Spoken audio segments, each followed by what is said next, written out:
Kanahagakure, October 10th. October 10th, a day that many in Kanahagakure, the village hidden in the leaves, held in utmost hatred. Why, you may ask? Simple, because that was the day that the almighty Kyubi no Kitsune attacked the village without any warning whatsoever. Konoha's population generally believed they were above everyone else in general. After all, their village was the most powerful of the 5 great villages. If anything happened to threaten them, then their extremely powerful ninja would protect them.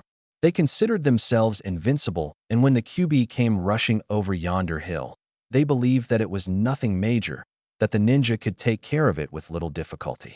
As a result, they were rather sluggish in the way of retreating to the shelters. This probably has something to do with the unprecedented massive amount of civilian casualties, but Konoha researchers have yet to give up any tangible findings. I wonder why? Regardless, that was considered the worst day in their village's history since Orochimaru fled the village. Because not only were the civilian casualties raised through the damn roof, but the shinobi body count was right up there with it. Many a chunin or rookie jounin had rushed the monster head-on only to get flattened, eaten, burned to a crisp, or any combination of the 3. Genin who had disobeyed orders to get the fuck out of there had also gotten the same treatment. Most looked on the bright side of that particular score though. Less weaklings for Ibiki to sift though come chunin exams. The battle finally ended when the Yondaime Hokage, Namikaze Minato, in a combination his infinite misplaced trust and simply great power, sealed the Kyubi into his own son, Namikaze Uzumaki Naruto. Note that only 2 people in the world knew that that was his name aside from the Yondaime himself. He had summoned the great Shinigami to do the job, and as a result he ripped the man's soul out of his chest and ate it. He seemed rather pissed off at the moment. Maybe his mumblings about "interrupt my golf game with Cammy, immortal? Well, you got what you had coming, didn't you?" had something to do with his pissed-off status. Not that anyone heard him say it since he was on another plane of existence, but regardless, moving on. Now then, the current score was that a few hundred people were dead, civilians and shinobi alike, and the beast was sealed into an infant. Now then, this would have been fine and dandy if it wasn't for one major factor. The fact that the recently reinstated Sandaime Hokage, Sarutobi Sasuke, couldn't keep his mouth shut and actually trusted a bunch of frightened and angry people to make a halfway reasonable decision.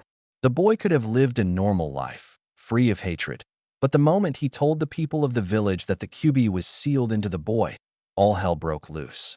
The people basically rushed the balcony the old man was on, yelling, "Kill the demon," and the like, throwing empty liquor bottles at the child in question and other such violence.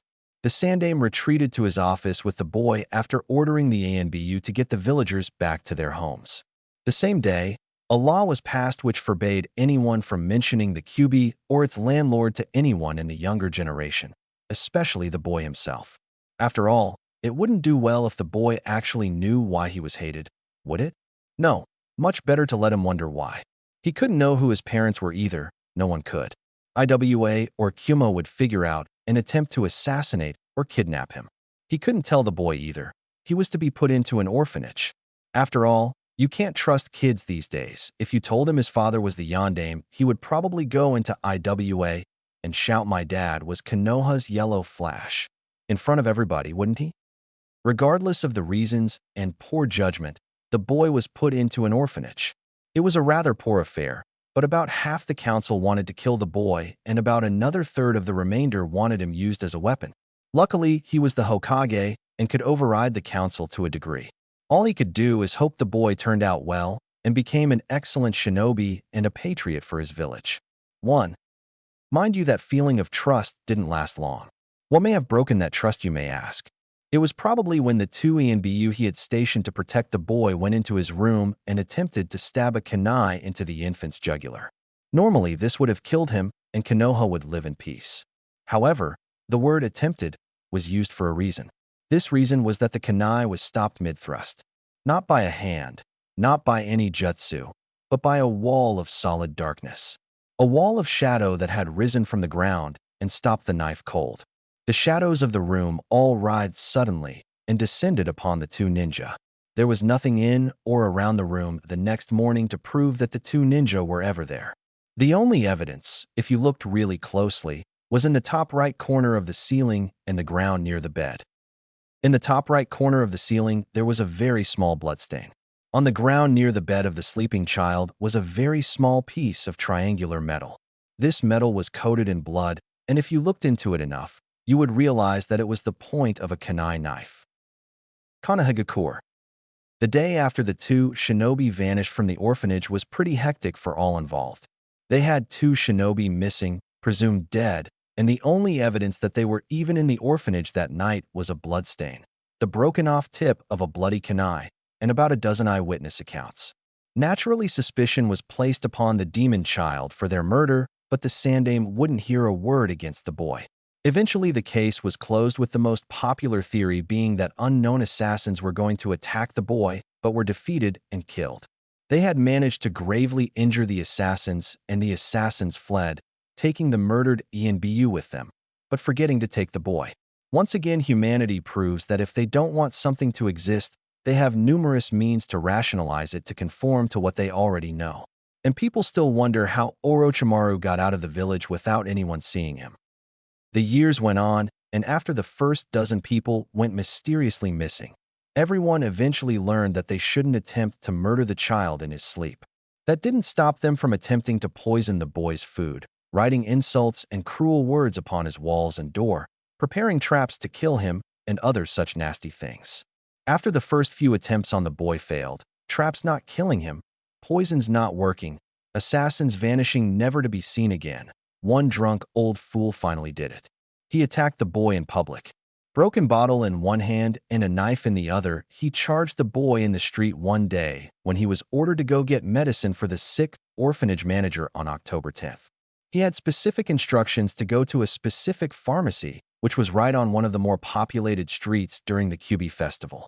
The old man yelled out, "Die, demon," as he ran toward the boy, attempting to cut the child with a knife. But the strangest thing happened. The knife was blocked by a sudden black wall. The crowd followed the wall and found that it stemmed from the shadow of a nearby building.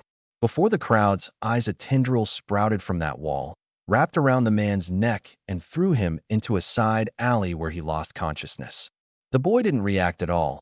He just turned around and continued on to the probably fake pharmacy. He wasn't surprised at all. He had seen that happen before. That and much worse. The crowd, however, went absolutely ballistic. What was once a silently glaring crowd with the occasional dark muttering became a stampede, yelling, "The demon is attacking, run for your lives," and "The demon is loose," and other such kind things. The boy eventually reached the address he was given by the manager. He looked at the paper in his hand, glad that the Sandaime had taught him to read and write, and then looked at the address of the building again. They were the same. Then he looked at the building in question. It was an abandoned building that needed repairs 20 years ago. By this time, there was ivy growing on the walls up to the ceiling, and there wasn't an inch of unrotten wood to be seen. He sighed and went to return to the orphanage. The Sandaime found him on the way there. He cried out, "Naruto, there you are. Come here, would you?" The boy approached the old man, and he checked the boy over. "We need to talk, Naruto, about what happened earlier. Come on." He put his hand on the boy's shoulder and shunshined to his office. Naruto sat down in the guest chair while old Sarutobi sat down in the larger, more comfortable Hokage's chair, and he looked at the boy. "I have heard stories, Naruto, but I want the truth directly from you. What did you do to that man in the street who taught you to use such abilities? Why did you attack the man in question? I need you to answer these truthfully, Naruto. If I went by the stories, you would be considered a monster by anyone's standards. So I need to know the truth, your perspective." The boy nodded and began his story. "No one really taught me anything, old man. The only one to ever teach me anything was you when you taught me how to read, write, and do simple math and that sort of stuff that everyone else got taught, but wouldn't teach me. I don't know why, but that thing earlier, that just happens. It doesn't have anything to do with me. It just happens automatically without my doing anything. The man in the street was trying to kill me, and the shadows reacted. I don't know what else to say." The boy looked sad and confused as he went on this tale, and Sandaime just said, "I have one last question, Naruto. When did this all start? When did the shadows start protecting you?" Naruto just said, "For as long as I can remember." Sarutobi knew then that this all must have been Kyubi's doing. Sarutobi looked at the boy and said, "Right. Well, Naruto, I don't want you using your abilities any more than you have to, okay? People might get jealous of you. You know, and who knows what could happen. While he said this, he was thinking, I will have to have Jiraiya look at the seal. These abilities might let the Kyuubi take over. Naruto nodded and asked Aji-san. The ancient in question looked at the boy and said, Yes, Naruto? The boy looked down at his feet and mumbled something. The Sandaime leaned closer and asked what was that. Naruto looked up and asked, Aji-san, can I live on my own? I really don't like it at the orphanage. Everyone treats me badly. No one pays any attention to me. The food is awful, and I would really like it somewhere else. The old man thought about it and where he should put the boy. Well, there is that one building. He looked at the boy and said, Okay, Naruto, I think that is fair enough given what I have put you through today. The boy nodded and the Sandaime said, Okay, let's go get your things. The boy looked at him and said, What things? The only stuff I own is what I am wearing right now. The old man looked at the child in surprise and decided that he would be paying the orphanage a little visit later. He took the boy's hand and said, Okay, Naruto, now come on. We have to go to your new apartment.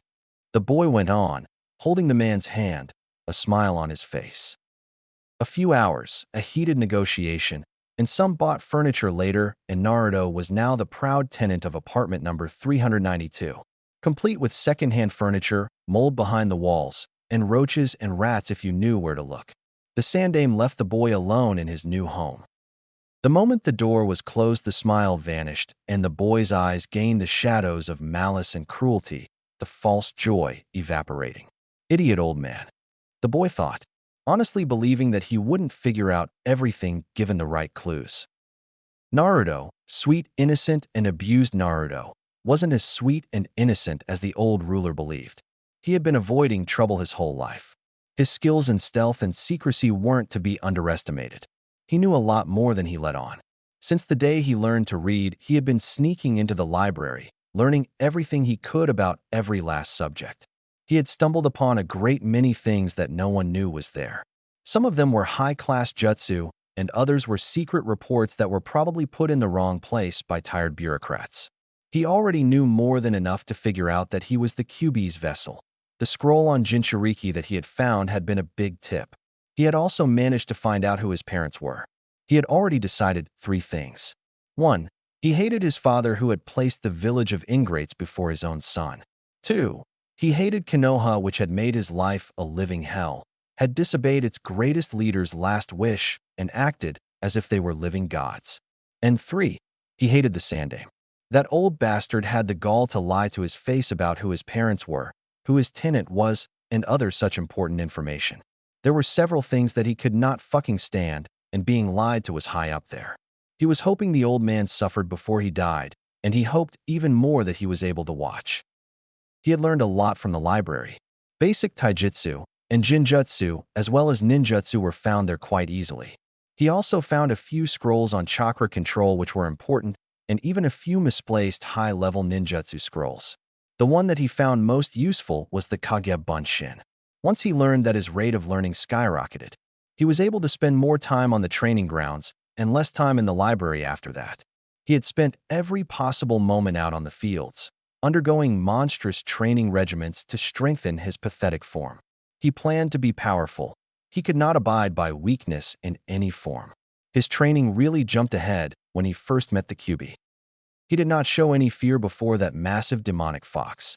He showed a bit of surprise when he found out that he was actually a SHE. She appeared as a tall woman with flowing red hair, long, slender legs, and crimson eyes with slit pupils. She appeared in a black kimono with no unnecessary adornment and had 9 flowing red tails. She had a decent-sized C-cup and had fangs that protruded slightly past her lips when she smiled. Also, she had a pair of cute fox ears of top of her head instead of normal human ears. She was overall very beautiful. Boy, was he surprised when she turned out to be as sadistic as he was. She had improved his already monstrously difficult and strenuous training regimen and improved his senses as well. One major thing he enjoyed was the improved sense of smell. This was because now he could literally smell when people were lying to him. She also improved his hearing and sight. He could hear anything as far as 1,000 meters with perfect clarity if he concentrated, and his eyes were amazing. He could pick out the smallest detail in anything he looked at and could see amazing distances. He could even predict where people were going to be before they moved like the Sharingan could. Mind you, he had to do all the movement calculations in his head to do so. It wasn't automatic like the Sharingan was, nor could he copy jutsus. He had to work for his power. The best thing about it was that the senses didn't come in all at once. It happened little by little, day by day, so as not to overload him with information. The thing he loved most was that he was no longer entirely human. Kyuubi's presence in him was turning him into a Hanyu, a half-demon, due to the demonic chakra flowing through him. It wouldn't be complete until he was about 11, though. Until then, he was human. It was good to have something of a friend, though, since she would be with him until he died. They were stuck together for the rest of time, whether they liked it or not. He would gain her powers, but she would always be there even after her powers were fully assimilated, a consciousness within his own. One major benefit of half and eventually full demonhood was that he would not die by mortal means. Age, disease, and the like would never affect him, nor would poison, thanks to the demonic chakra in his system burning it away. He had been showed Kyuubi's memories too. She had been around for a lot longer than anyone had guesses, and he was not the only person to ever manipulate shadows or darkness. There were many others, and he learned from them. One major thing he learned was that 3 of the associates of one of his shadowy predecessors were still alive. The predecessor in question was called Gecko Moria, and he was extremely powerful. He learned a lot from watching Kyuubi's memories of him. Powerful magics involving shadows, the importance of underlings, and much more, including his methods on creating an army of the undead, which were actually pretty good. He looked up to him more than any of his other predecessors. He was ecstatic when he heard that his 3 main lieutenants were actually still alive after all these centuries. 2 of them, Absalom and a doctor called Hogback, had remained alive by having Hogback replace their aging body parts every few years and were still out there somewhere, and he made it a point to track them down at some point. Same goes for the 3rd lieutenant, a woman called Perona the Ghost Princess. She had remained alive by forever shedding her physical body and forever remaining as a ghost. The powers of Absalom and Perona would be useful, and Hogback was a doctor to rival Tsunade, even though his methods were different. He was determined to find them one day. He had also figured out why Kyuubi attacked Konoha. She was a guardian spirit for a certain place. Not Konoha, but for Iwa. She was royally pissed off at Minato for killing her people, and she went after him determined to send him to hell. She succeeded in her goal, but she never saw this seal coming.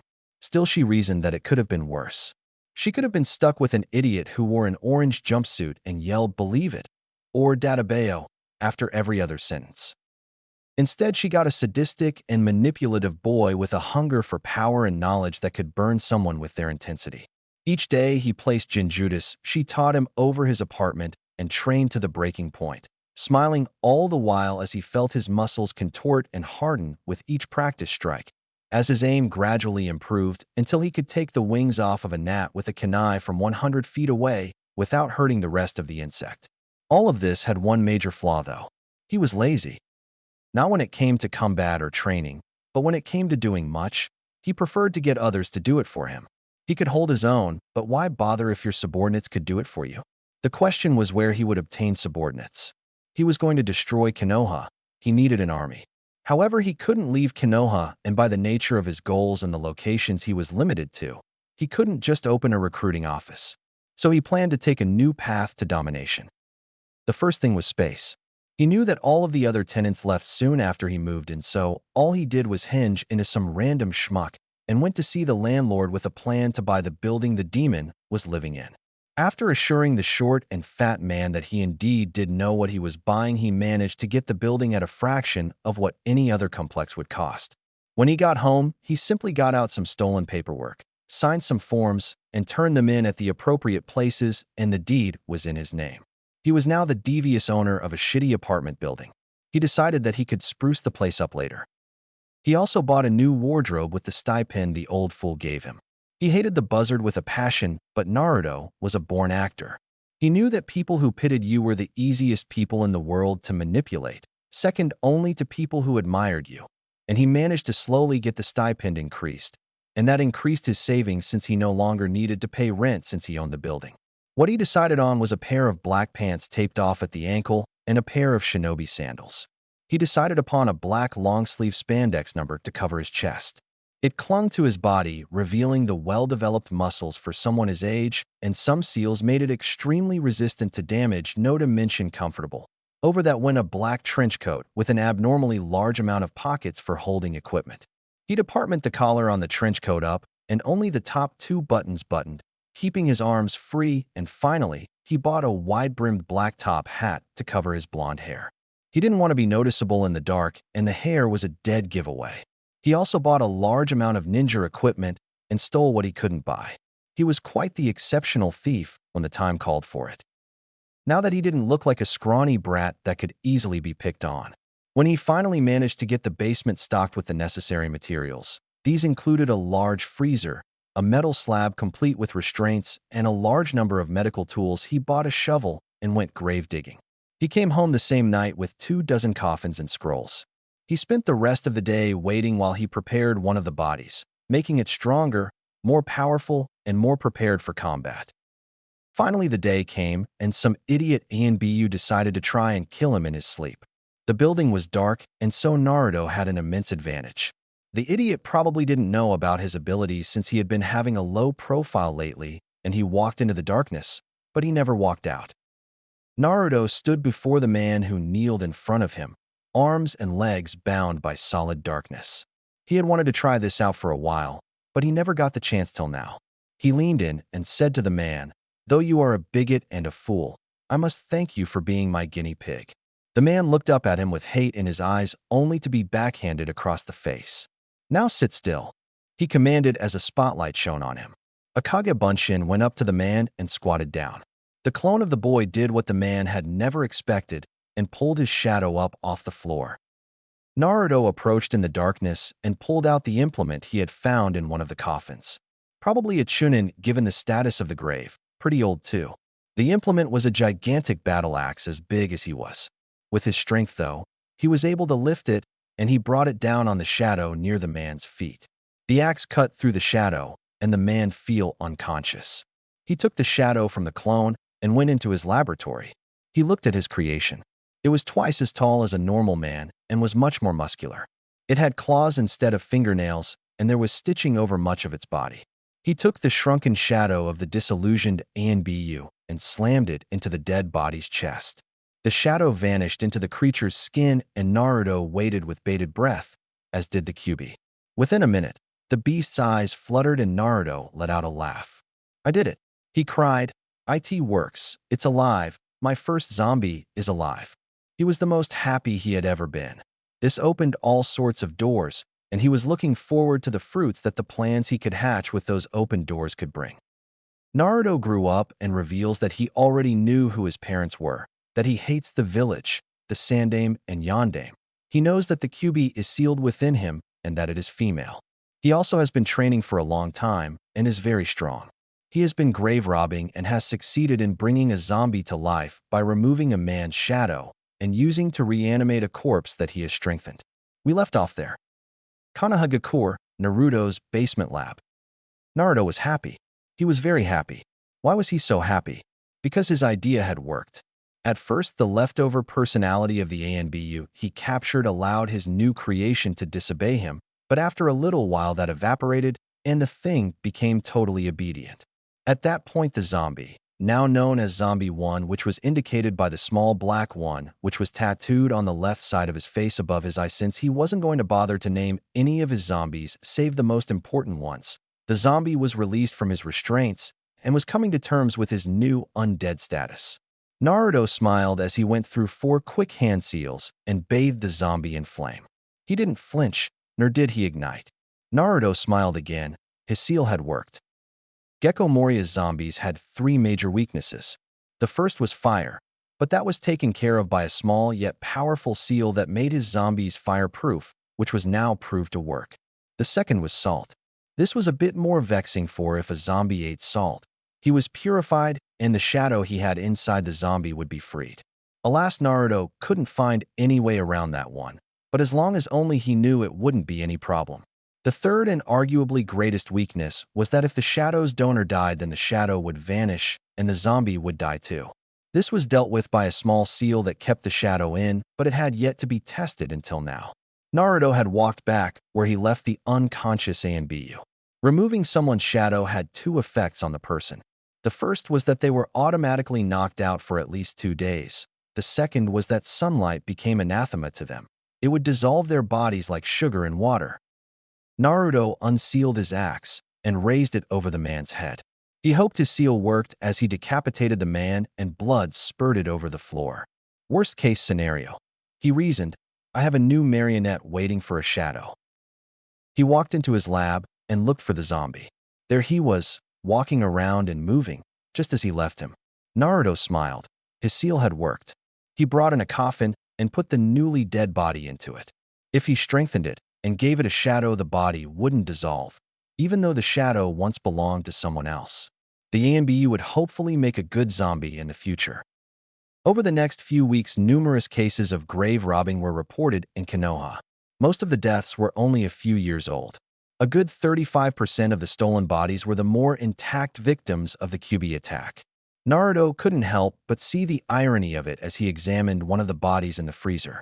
The warriors that fell to the great demon would be reborn simply to serve the creature they were killed by.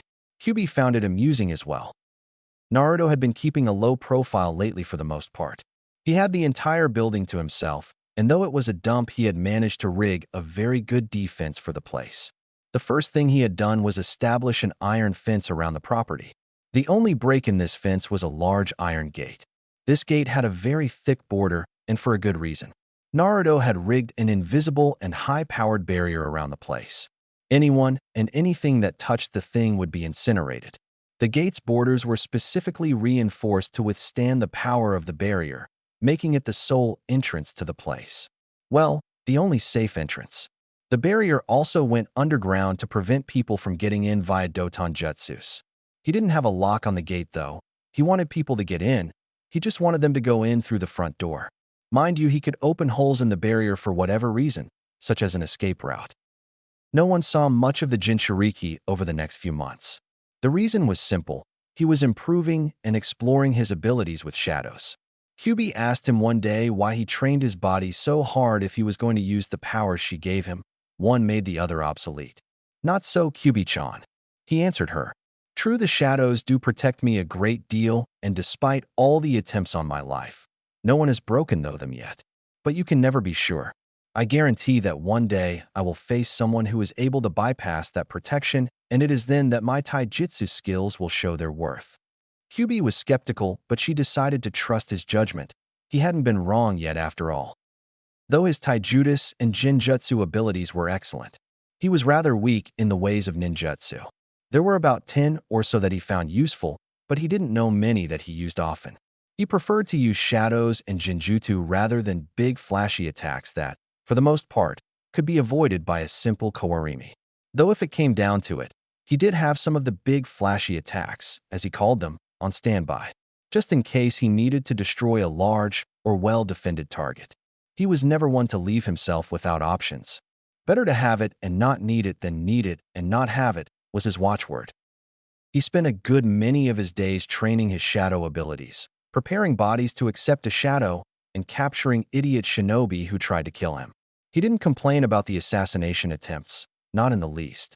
The more people who came through that door uninvited, the more shadows he could collect and the more zombies he could create. He had discovered a great many things about shadows and darkness as he trained. For example, he could create alternate dimensions within them. They took a good deal of chakra and control to create, but the result was a small spherical ball of darkness with an extremely large storage capacity. He had prepared a good deal of these storage shadows and fused them into the pockets of his trench coat. He had packed the shadows with a large amount of kunai and kunai with explosive tags attached to them.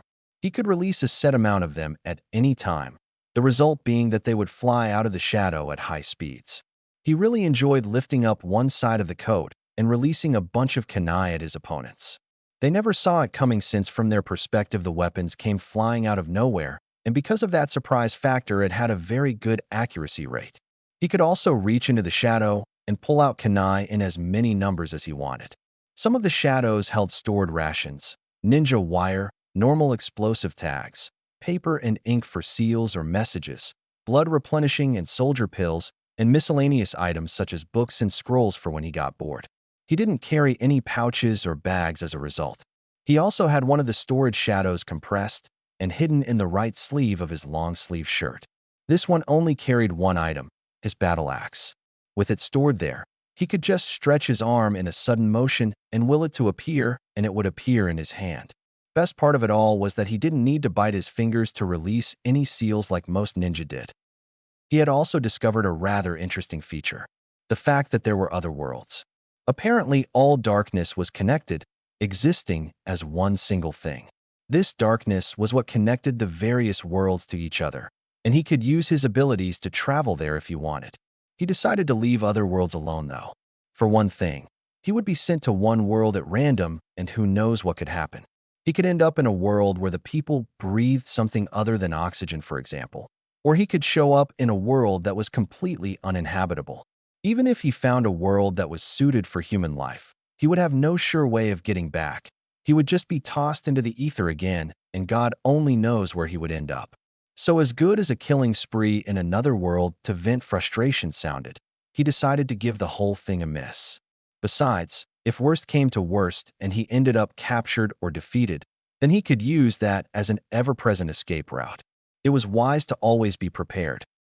As the weeks and months passed and Naruto's strength grew, fewer and fewer people were both brave and stupid enough to try and hurt him. He said that he was happy about that to the Sandaime, but he really hated that. If people stopped coming for him, he couldn't acquire new shadows without drawing in unwanted attention. The last thing he wanted was for people to find out about his budding army of the undead. Before they outnumbered the villagers at least, after that who cared? Speaking of the zombies, they were about 50 in number now.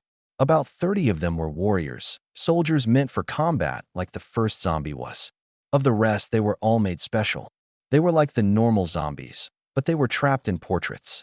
They could leave these portraits at will and could also travel between other frames that were made the same way.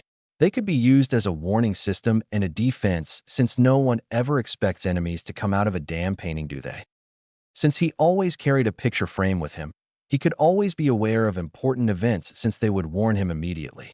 This frame was small, about the size of a pocket watch, but he wasn't really worried about the visual on it since he could hear the zombie in it just fine. There were only two zombies not directly made for combat. The first was zombie number 21. This one he made for recon outside of his home. It ended up as a mixture between a man and a bat. Since zombie number 21 was rather long for someone he actually had conversations with, he just named the guy Hilden. The other zombie was not made for either combat, nor recon, or any other purpose in battle. Rather, this one was made for around-the-house work. She was the only female zombie, and as a result he tried to at least make her look good. She was of medium height and slender build. She had red eyes and bright blue hair. She was rather quiet, but very loyal and obedient. She basically took the position of maid since the other zombies couldn't cook or clean to save their lives while this zombie had a good talent for it. He decided to name her Ray. She also knew some hand-to-hand combat in case the house was ever intruded upon, and she found them before he did. 1. He still had to deal with the new problem of people fearing him. It was good, don't get me wrong, but now there were very few, if any, new shadow donors. He could always abduct the villagers, but that would be a rather high-profile action. There was already an investigation as to what happened to the 50 or so people that had already vanished, not that they would ever find anything. He made his decision on what to do and approached the Sandaime with it. Despite the fact that he hated the buzzard, he still needed his permission and knew just how to play the man like a harp. The main issue was getting him to agree to let him leave the village. The Sandaime had already given him several basic manuals and guides for the ninja business, so he used the need for an escape from the hatred as the main excuse. He posed it as a training trip. He would stay at a cave near the village and train there for a year. It would act as survival training in addition to whatever work he got in on his skills. At least, that was what he told the man. Coaxing people to do what you want was a subtle art. He didn't approach his request directly for one thing. He slowly built up to it over the conversation. The subtle yet fake flattery in his words and tone, the innocent and abused mentality he portrayed, all of it was to convince the bastard to let him do what he wanted.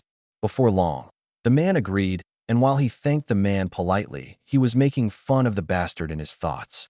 The old man only had one last issue to raise.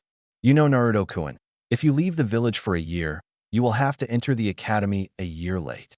Naruto looked at the aged leader and gave an enormous fake smile.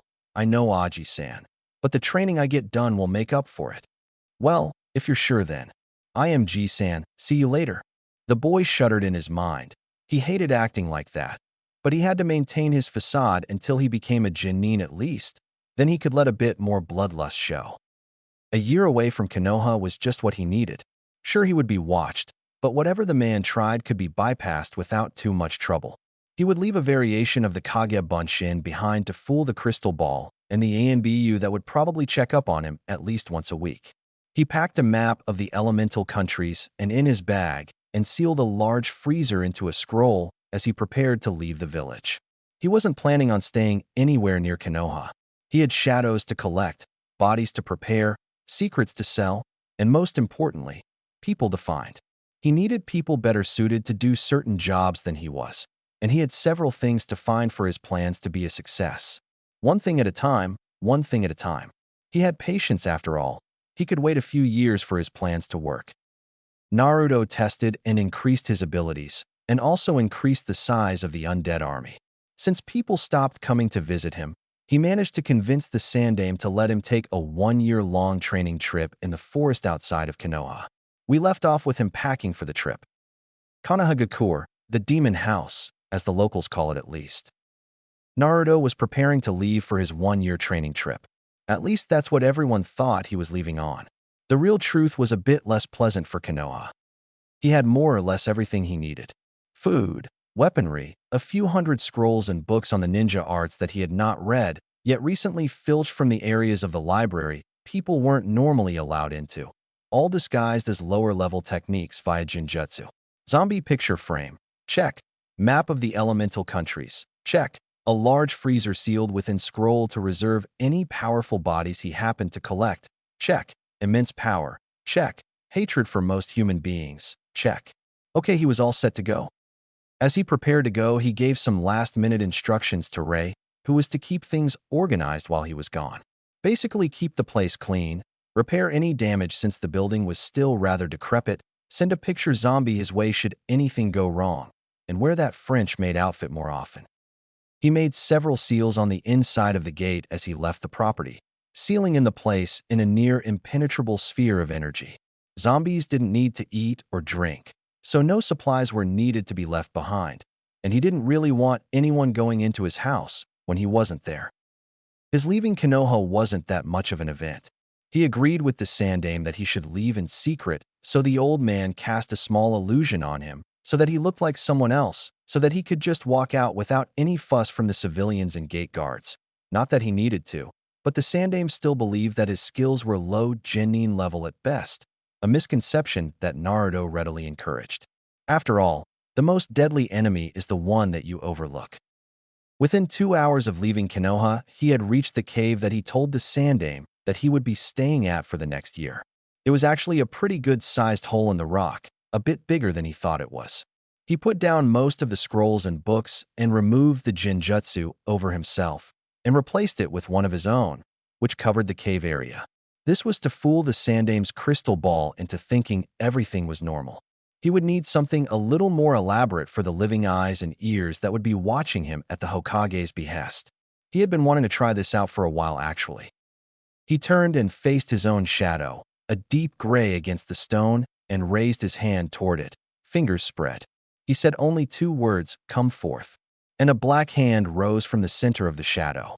The hand pushed against the floor, and before long an entire person emerged from Naruto's shadow, which vanished as soon as the creature fully emerged. This being looked exactly like Naruto. The only difference was that his entire body was pitch black, and his eyes and mouth shone bright white against that darkness. This being was Naruto's shadow. It was mentally much weaker than its master, but it was extremely stronger physically as well as amorphous and immortal. All he had to do was give it orders, and the shadow would obey them to the best of its abilities.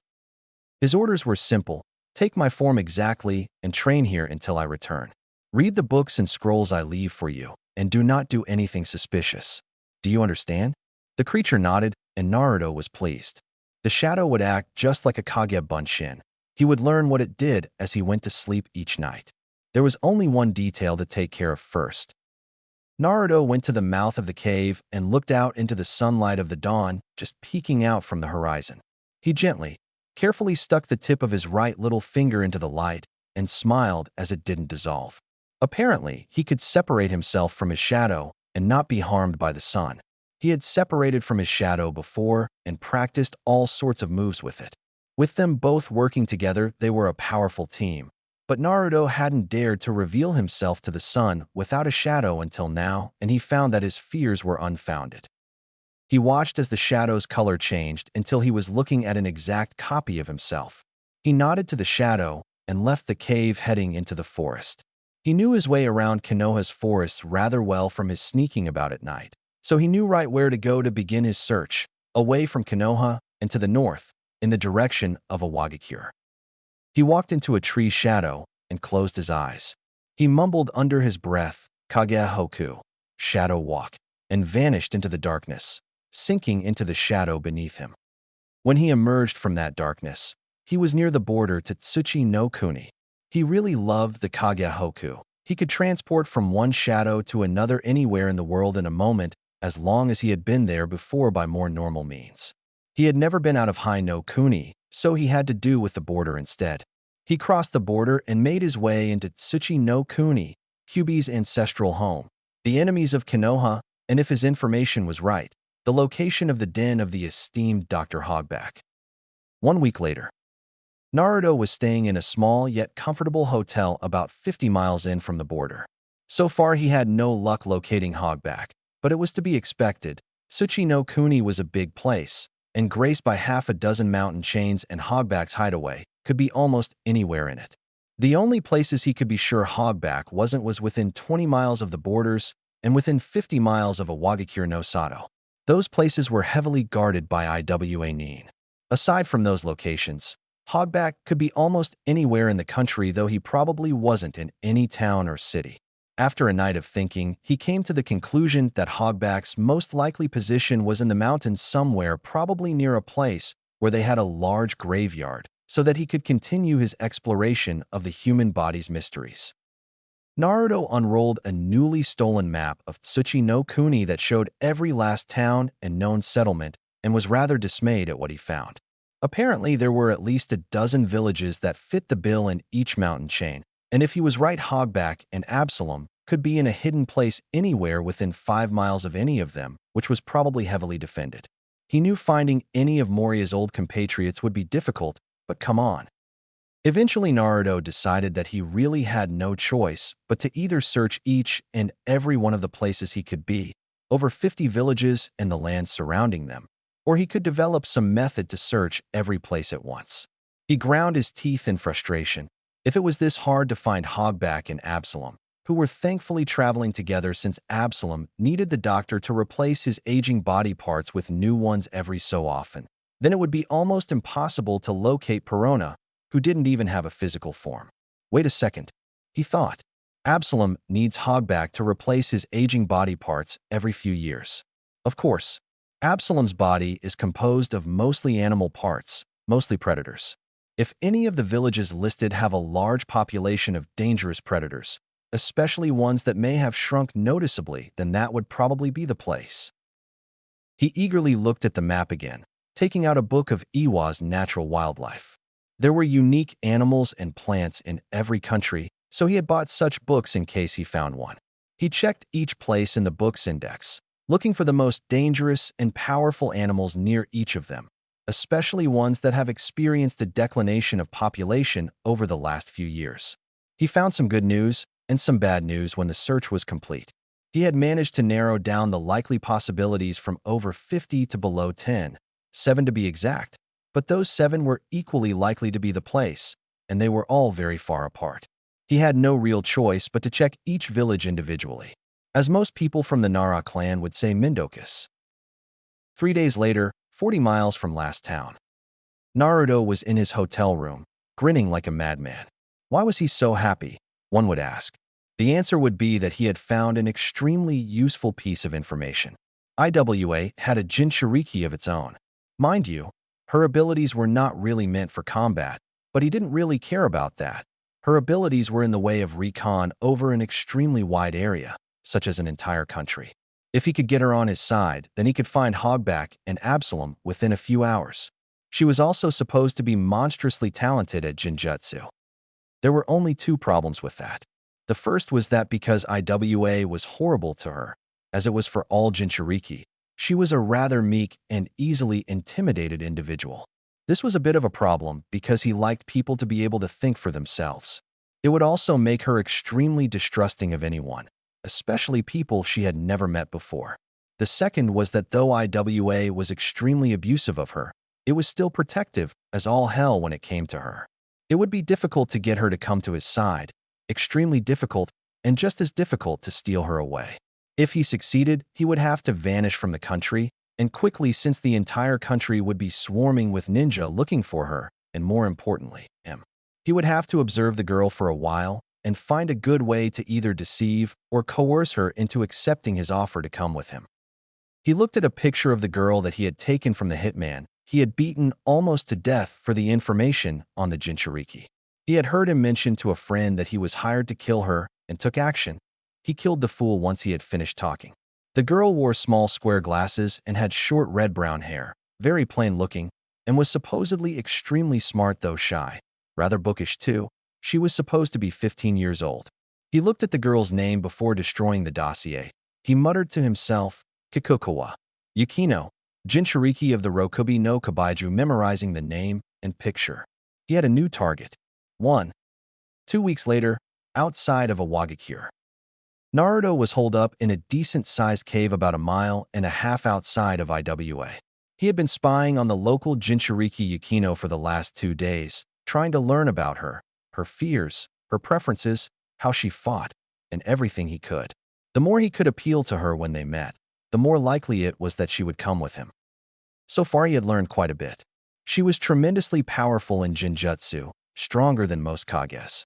The only people that would be able to come anywhere close to matching her in Jinjutsu would be Uchiha Itachi and that chick in Konoha that could make Jinjutsu real before Yuhi Kurenai sealed her powers away.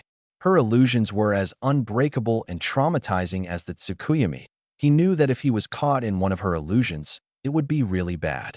The only bit about that was that she was too meek and shy to use her Jinjutsu abilities against those that would harm her.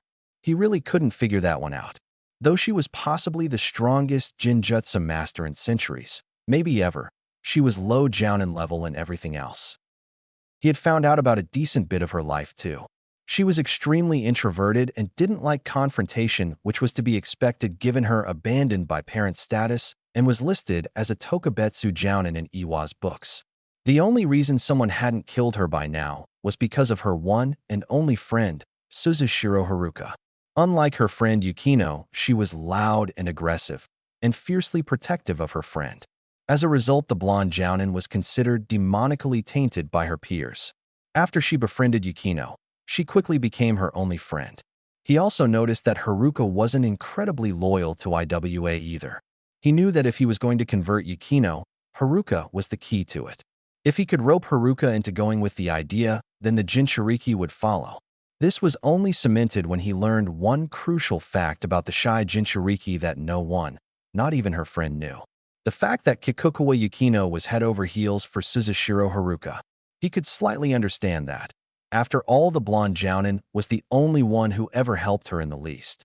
He knew that if he could get Haruka on his side somehow, then the Jinchuriki would remain loyal. It was one more person than he intended to carry off, but it was worth it. The only question was how to use Yukino's love to his best advantage. He had gotten his chance a week later, the day that Suzushiro Haruka was killed. It was supposedly a training accident. That was the story spread, but Naruto knew the truth. What was supposedly a friendly spar between coworkers was actually a well-thought-out assassination by a Jinchuriki hater to redeem the tainted one's soul. When Yukino found out, she went into a depressive slump and retreated to her home, and the only people that had seen her since was the mob that attacked her home the next day to remove the taint once and for all. Yukino, in her depressed state, was apparently more willing to shatter minds with her illusions than her normal self was, judging by the new additions to the local asylum. Naruto thought of a way to bring both Yukino and Haruka to his side and shatter their frail loyalties to IWA in one fell swoop. He grinned as he snuck into the Jinchuriki's apartment one day after the accident. The place was a lot dirtier and unkempt than it normally was. As he looked around the interior, he could hear a slight crying from a nearby room. He made sure that he stayed quiet as he neared the room. The last thing he wanted was for her to attack him. He wasn't all that sure he could win against her if she did. He found her crying her eyes out, muttering things such as, "Why, Haruka? Why did you leave me?" and other such things.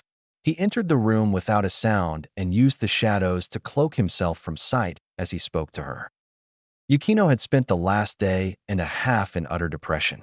Her best friend, her only friend, the love of her life, even though she knew that she would never return her feelings, was gone, killed by accident. She couldn't believe that life could be so unfair. She was utterly consumed by despair and hopelessness. She was completely shocked when she heard a voice from nowhere whispered into her ear. "Why are you crying?" the voice asked her.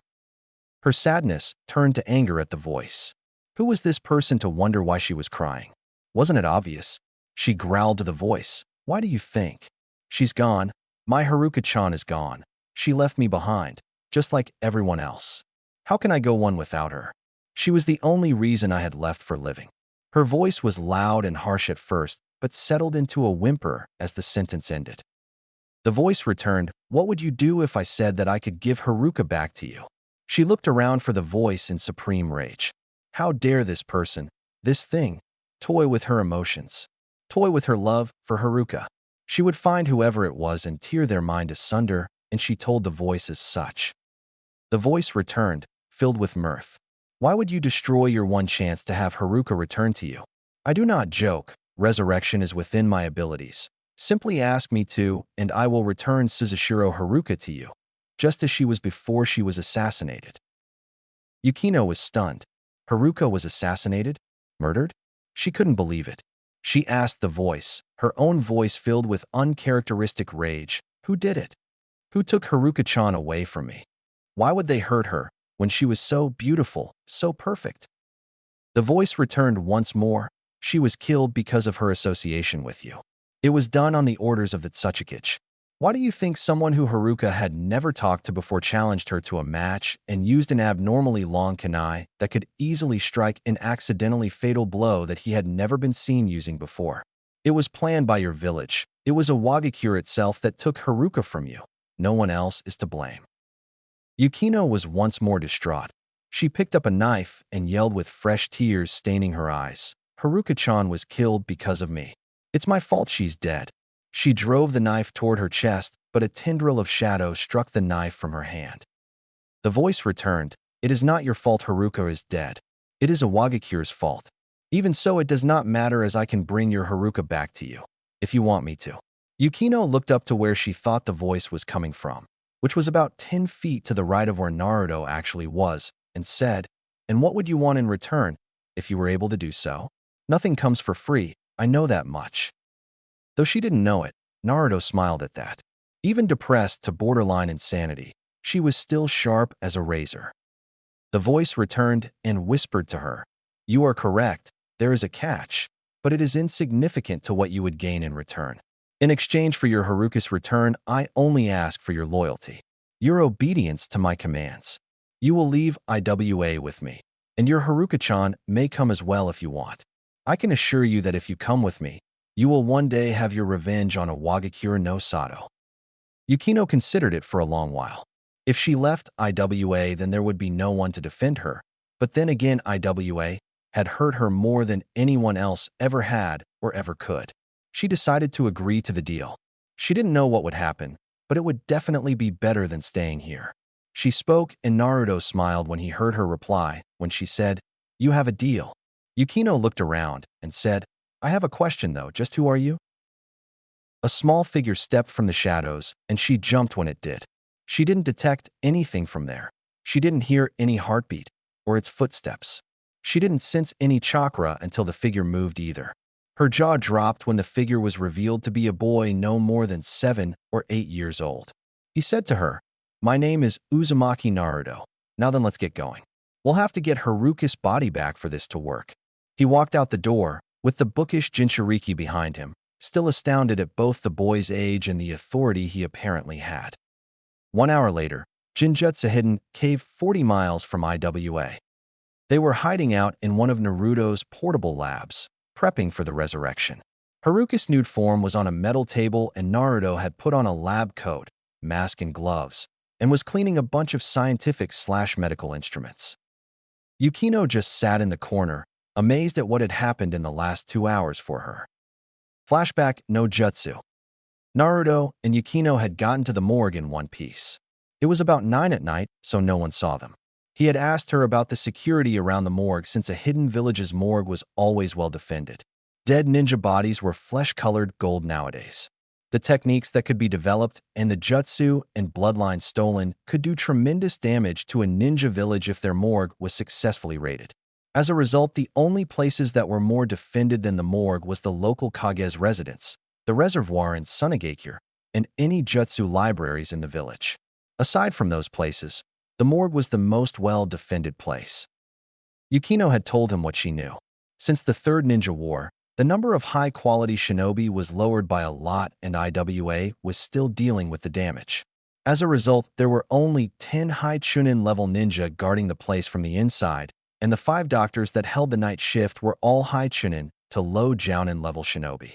Quite a bit of security for a 3-story, completely square building, especially considering the fact that there were alarms linked to every other door and cameras everywhere. One slip-up and half the ninja population of the village would be raining upon them like bats from hell. Naruto, though, had a simple solution to alarms, cameras, and reinforcements already thought up. He held his hands in front of him, palms facing each other about 6 inches apart. Shadows began to coalesce between his hands, forming a small sphere. He showed the ball to Yukino and explained. This sphere, he began, will envelop a large space and immensely speed up time inside of it. An hour in there becomes a minute out here, you see? She nodded, and he continued. This solves the problem of reinforcements, but the cameras, alarms, and other non-human defenses in there will be gone too, since everything electronic will short out upon contact with the sphere. The stuff comes back online when the sphere is gone, though.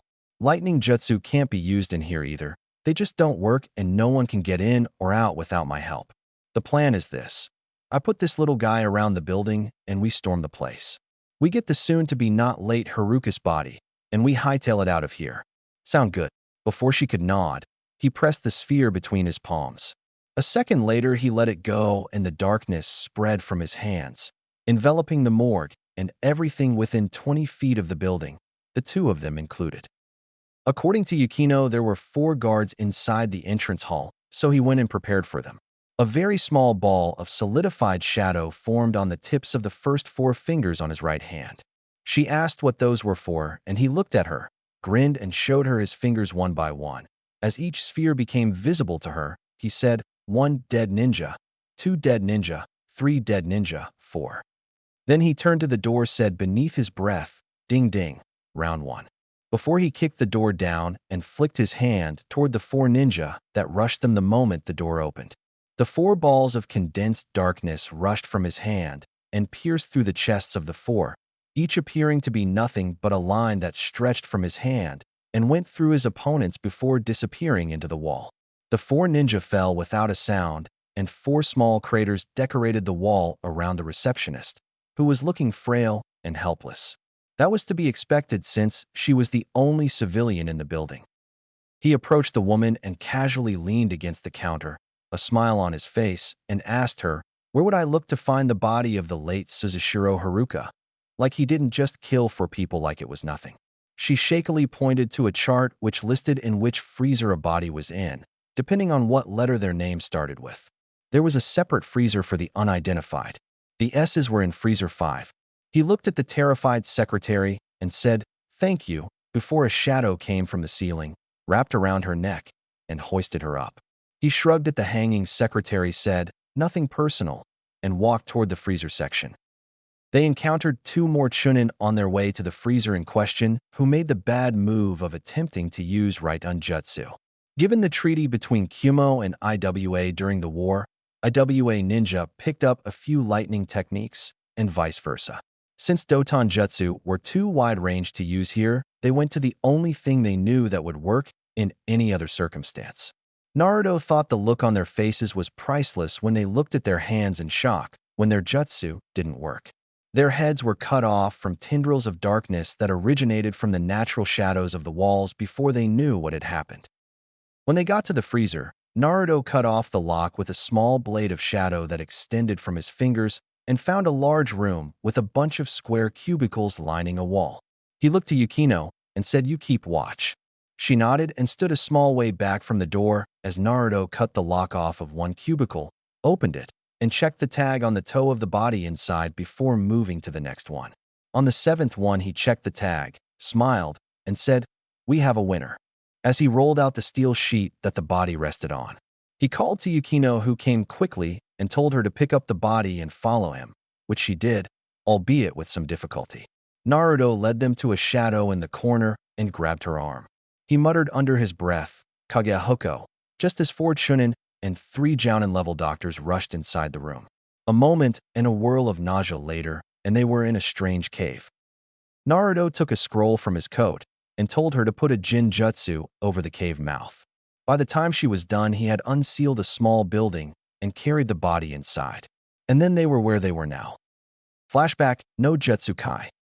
Naruto, after dressing in normal scientific/medical clothing, removed the white blanket covering Haruka from view.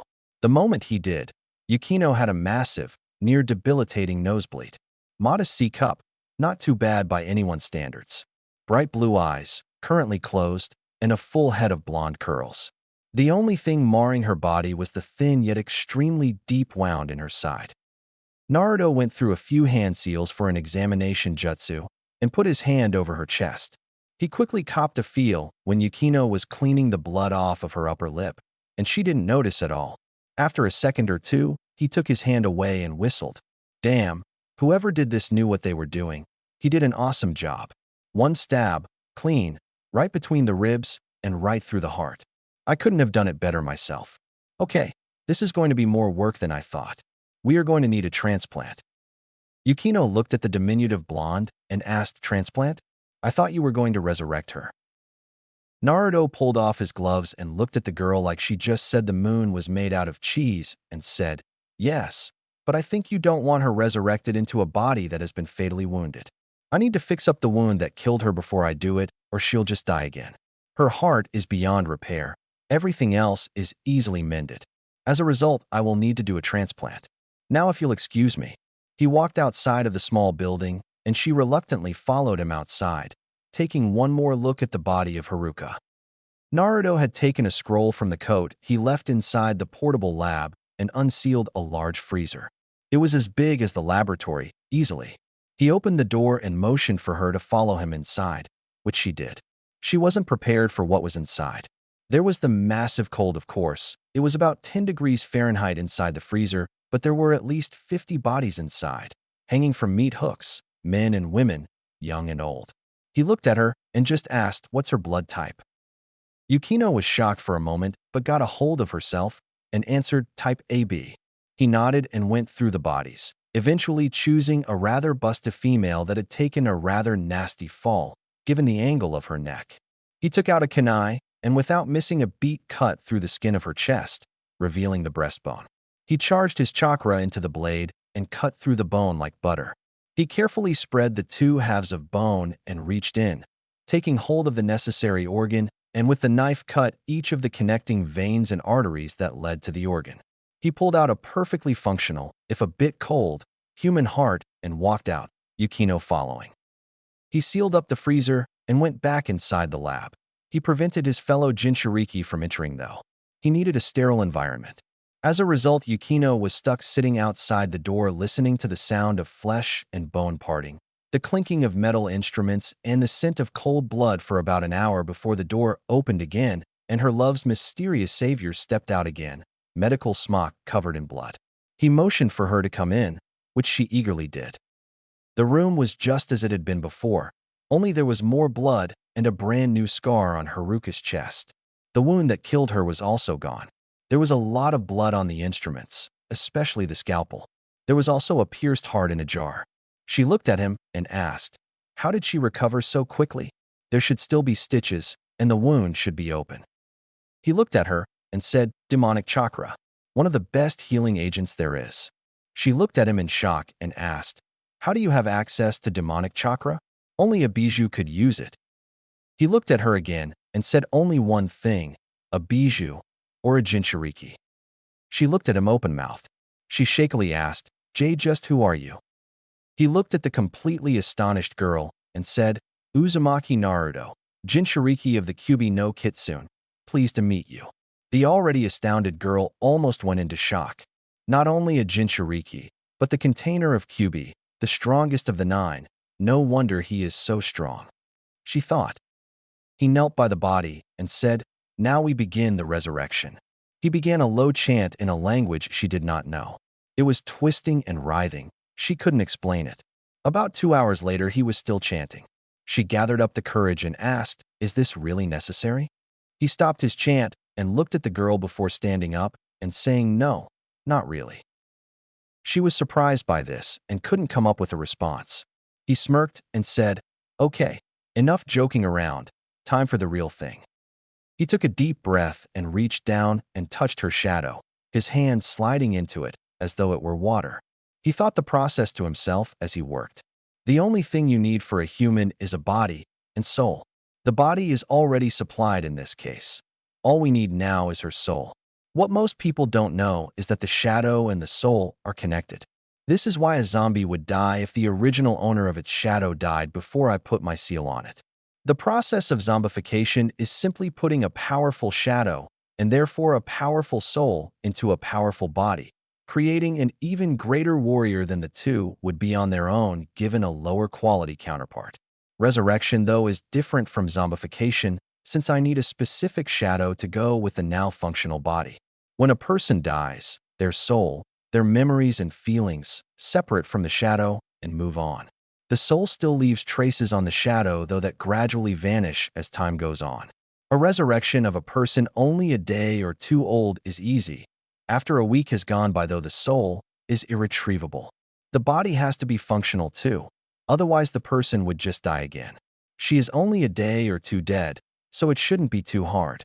There. The moment he found the remnants, he quickly followed the trail to the soul, wherever it was. He slowly pulled it out of the shadow's darkness, a small rainbow-colored orb. There's a good girl, he muttered to himself, and he slowly pressed the orb into the girl's chest and waited.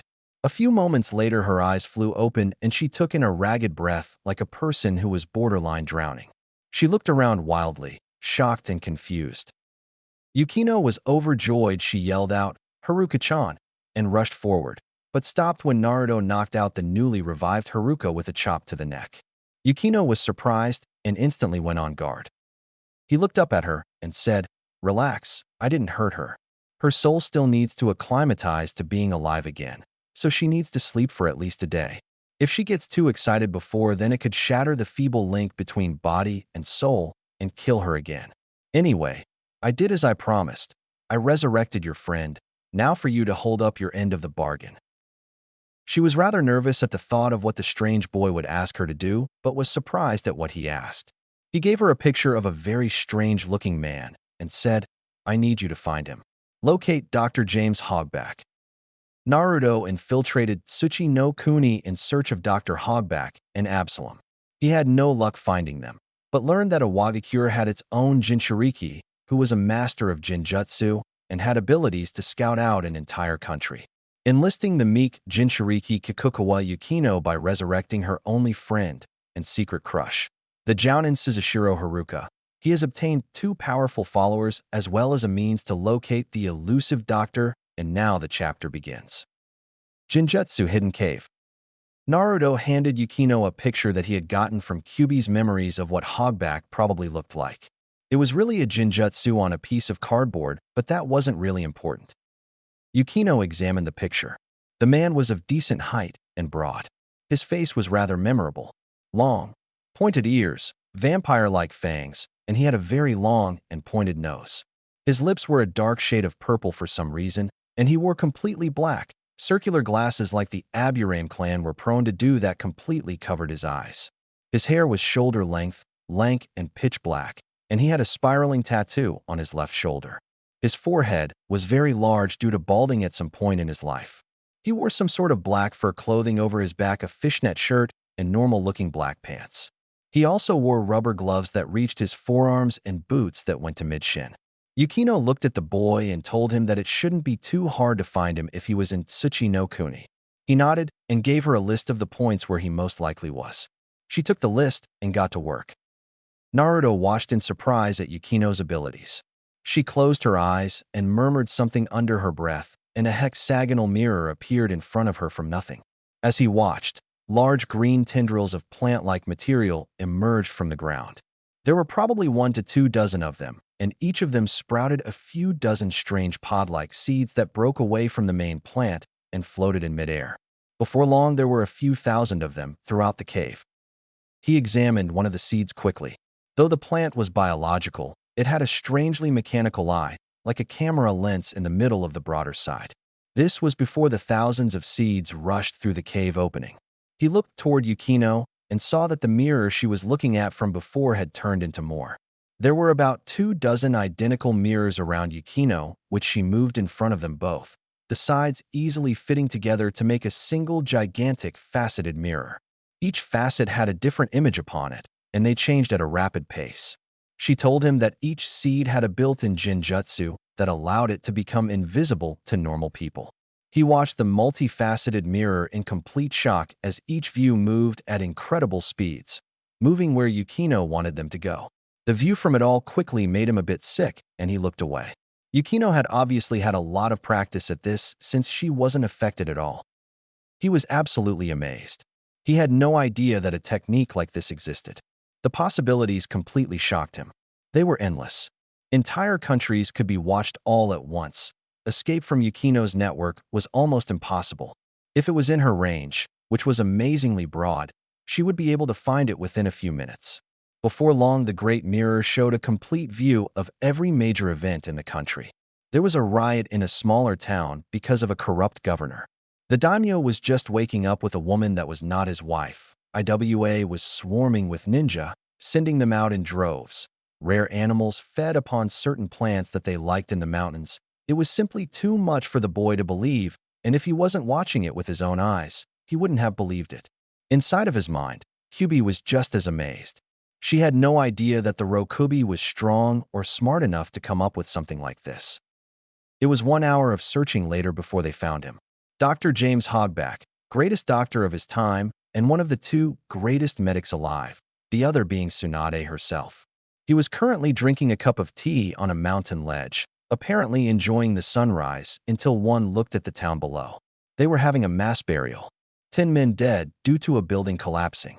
He put down the teacup and wrote something down on a piece of paper before walking straight through the mountainside, disappearing from sight.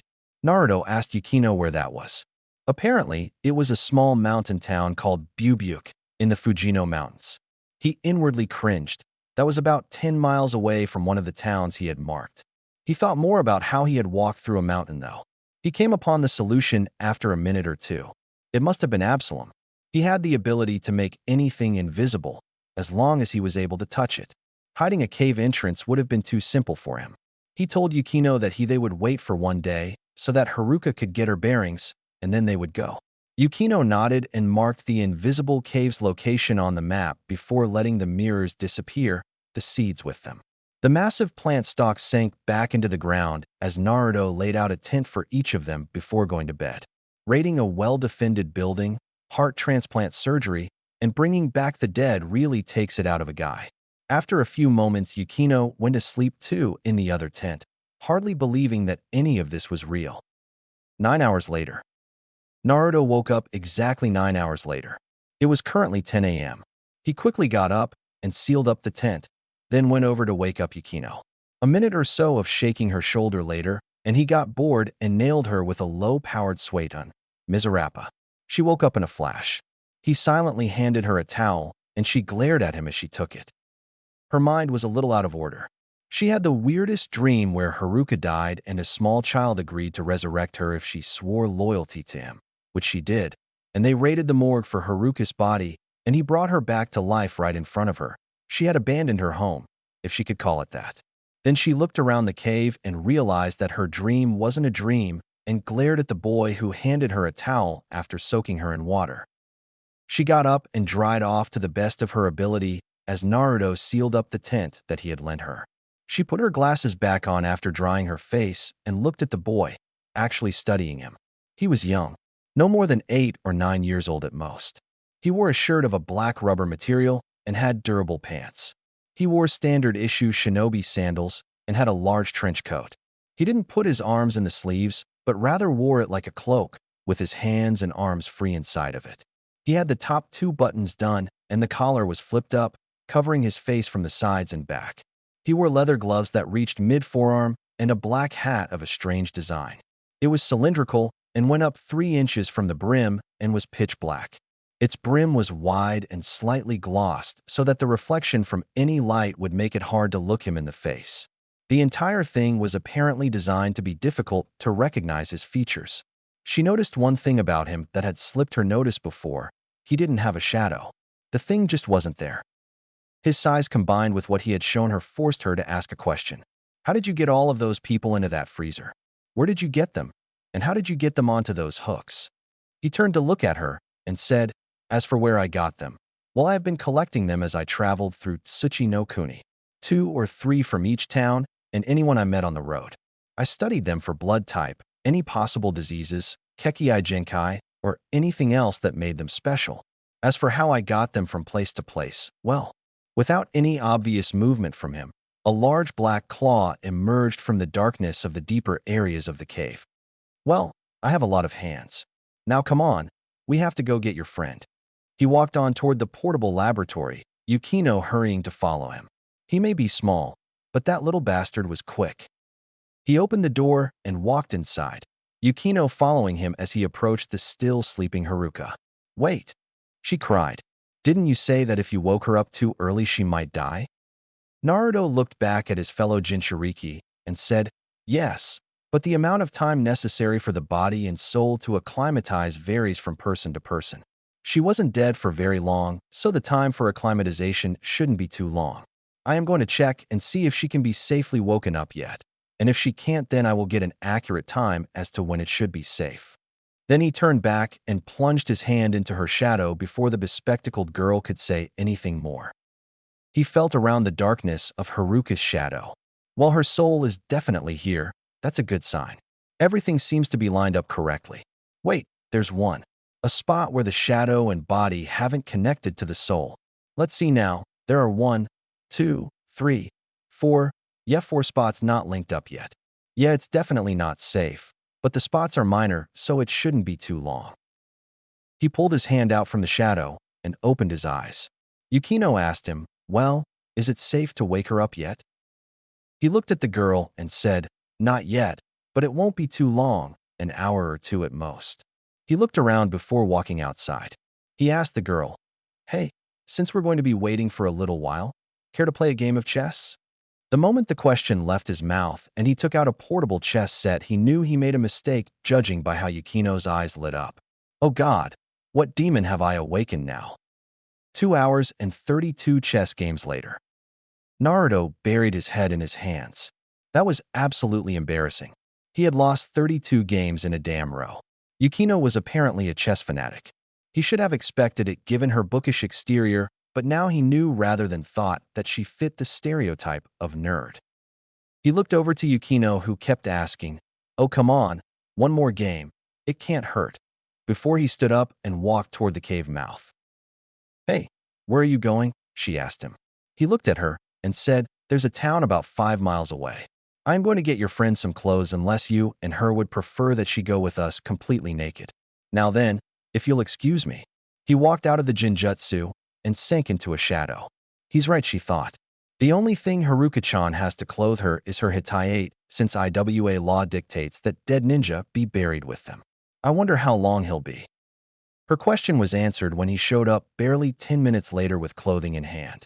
When she asked him how he had gotten to a town 5 miles away, bought the stuff, and gotten back so quickly, he just replied, "Being able to instantaneously go wherever I have been before is awesome."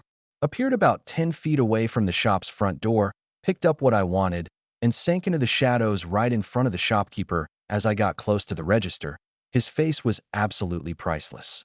He is probably calling the local police as we speak, but it will be cold day in hell before they find this place. Yukino was rather worried at that. And when I say worried, I mean frantic. "You stole that stuff? Are you crazy? We'll be listed as criminals. There will be wanted posters for us everywhere. We'll be." He just decided to interrupt her before she went too nuts and said, "Yukino, think clearly for a moment. First off, I covered my features with a Jinjutsu before I went in, so even if wanted posters do show up, they will be looking for a middle-aged man with a pedophiliac smile, less hair than normal, and a bad case of leprosy. Even if I didn't, I doubt that there will be wanted posters put up throughout a country for a spot of shoplifting. And the only places our faces are going to be seen will be in a nice comfy spot in the IWA bingo book. We have raided a hidden village's morgue for the corpse of a powerful Jounin's body ripe with secrets. You will be listed as a B or A class missing mean for sure due to your skill, maybe even S class due to your Jinchuriki status. When Haruka appears with you, she will be treated the same. I won't be on a wanted list due to my apparent age. People will just assume that I appeared as a child due to an illusion, and they will put a note in your profile that says something like, "Travels with an unknown shinobi of unknown power," or something like that. You already are a criminal, Yukino, face it. I doubt a few articles of stolen clothing will make your court sentence any heavier than the death penalty that you could expect from a wagakure if you're ever caught. He waited for a moment to let that sink in before continuing. Now, let's get Haruka these clothes so that she is decent when she travels with us, and then we shall get the hell out of here. I don't want to stay in this country any longer than necessary. He continued his walk toward the lab where the sleeping Haruka still was before remembering something. He turned and tossed a kunai to the ground at Yukino's feet. "Oh, by the way, since you are missing me now, you may want to at least keep to the standard." Yukino knelt down and took the knife as Naruto entered the building and, after a moment's hesitation, slashed her IWA Hitayate, which she wore around her neck, through the middle. Naruto came out a minute later and handed her a bundle wrapped in paper. "Also, I got you some new clothes since yours are in rather poor condition. I thought that it would be best if you woke up your friend and explained things to her.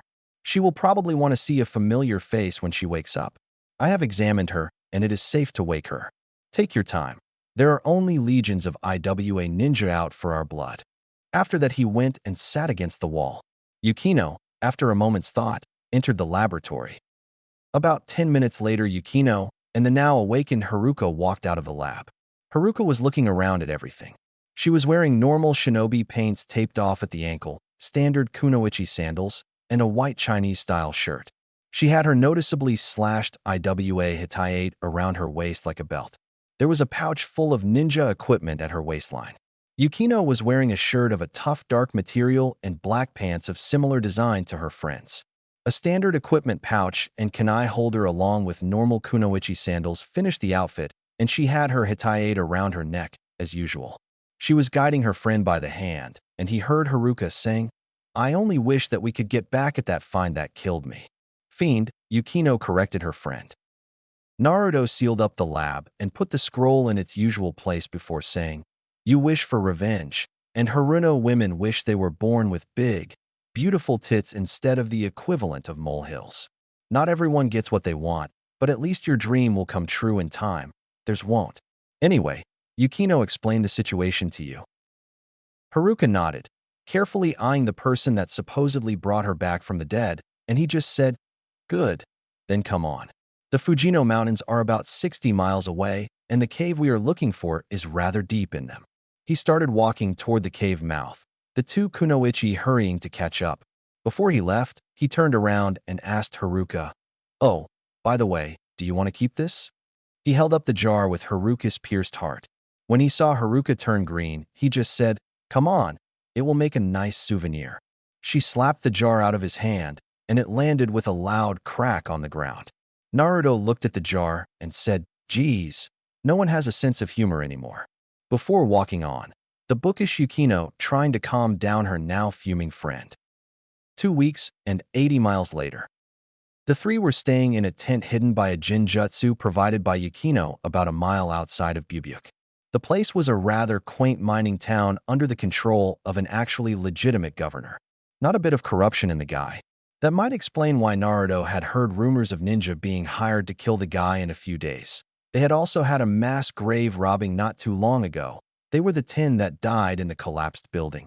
Proof that they weren't too far off from their goal. Yukino was currently using her abilities on a much smaller scale to try and locate the ledge she had seen the elusive hogback on 2 weeks ago. Getting there had been tough. IWA ninja were swarming everywhere you looked. It was the benefit of having an insanely obese ninja population. They had managed to escape the scrutiny of most of the groups after them, but one lucky, or not so lucky, depending on how you look at it, team had stumbled upon their camp one night as Yukino was preparing a jinjutsu to hide them. There were 3 of them, and they were all low to mid-jounin level.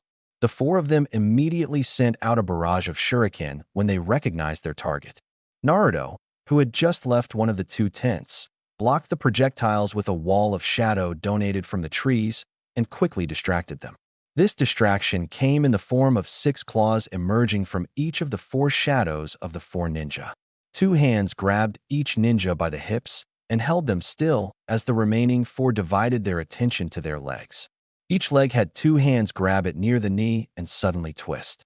There was a slight pop as kneecaps were removed from joints and a quiet snap as bones broke. When the 4 were incapacitated, Naruto took them all out with a kunai to the neck each. An unsealed and resealed freezer and 4 bodies on meat hooks later. The only evidence of the hunter ninja's presence was the bloodstains on the ground from the pierced jugular veins, the shiny new equipment wielded by Yukino and Haruka, and the IWA bingo book in Naruto's hand. He looked through it, and after a minute or two found an interesting entry. He showed Yukino a picture of herself in the A-class section that had all of her known data. Naruto pointed to a small note that said, accompanied by an unknown ninja of unknown power, presumably Jounin, that hides his appearance via jinjutsu to appear as a child. There was also a pretty fat 30,000 Ryo bounty on her head too. When she finished reading her own dossier, Naruto looked at her, smiled, and said, "Told you, didn't I?" Aside from that encounter, their journey had been uneventful. Yukino got Naruto's attention when she found the place she was looking for. It was about 50 feet up the mountain, not too far from where they were now. Naruto nodded and left the tent, the 2 women behind him as he sealed it up. Without a second's hesitation, he walked to and started walking up the mountain, the 2 older women behind him. The ledge wasn't too narrow, nor was it too broad. A single person would have no difficulty standing on it, but 3 people were a bit much. Naruto didn't doubt that there was an easier way to get up there somehow. Naruto, after a moment's thought, slowly pushed a hand through the seemingly solid rock wall before walking through it entirely. Haruka and Yukino weren't far behind him. Naruto walked into a well-illuminated cave. There wasn't much to be said for the place, really. If he didn't see Hogback here, and if it weren't for the torches on the walls, he would have said that it was uninhabited. He walked into a 10-foot-long torchlit corridor before he broke a tripwire. He looked at the broken string with a bit of apprehension. No traps went off. No alarms went off, at least no obvious ones. He decided that it must be a silent alarm, a warning system that didn't let the enemy know they were detected. He continued in, keeping watch for any traps. After traveling through a sparsely furnished living room, he finally found one of the 2 he was looking for. A tall man with the face of a beast, clad in a black coat and wearing an odd hat, stepped around the corner and without any preempt lifted his hand, palm facing Naruto, and growled, "Dead man's hand." A blast rocketed toward the young shadow user, which was blocked by said shadows. Not wanting to bother with Absalom any further, but not wanting to hurt him too badly, he manipulated the beast man's own shadow.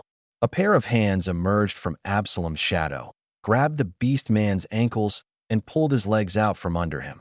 A few seconds later, when he was done kissing the stone floor, he pointed his hand at Naruto again. This time the hands did their work before Absalom could attack.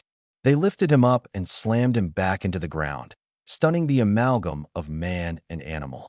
He told the 2 kunoichi following him to watch the knocked-out creature as he continued on. Naruto walked into the room Absalom was hiding in and found 3 doors. A bit of exploration later, and he discovered that 2 of them were the bedrooms of Absalom and Hogback, while the third was Hogback's laboratory, where he found the skilled, yet elusive doctor.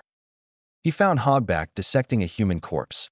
There was an open coffin leaning against the wall alongside 9 others, 3 of which were also opened. Hogback didn't really react to Naruto's intrusion like he thought he would. He just looked up, put down his instruments, and said, "Hello. So why are you here and how did you find this place?" Naruto stayed silent for a moment due to mild surprise. He was expecting something more loud and frightened rather than detached calm. After a moment, Hogback reached under the table before him and pulled out a gun from his own time that had been stuck to a magnetic strip under the table. He pointed the gun at Naruto, who recognized the weapon thanks to Kyuubi's memories, cocked it, and asked Naruto the same question again. In other words, who are you? And how did you find this place?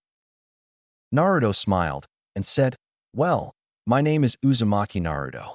I found this place because I saw you on the ledge outside, and I came here to give you a very interesting offer."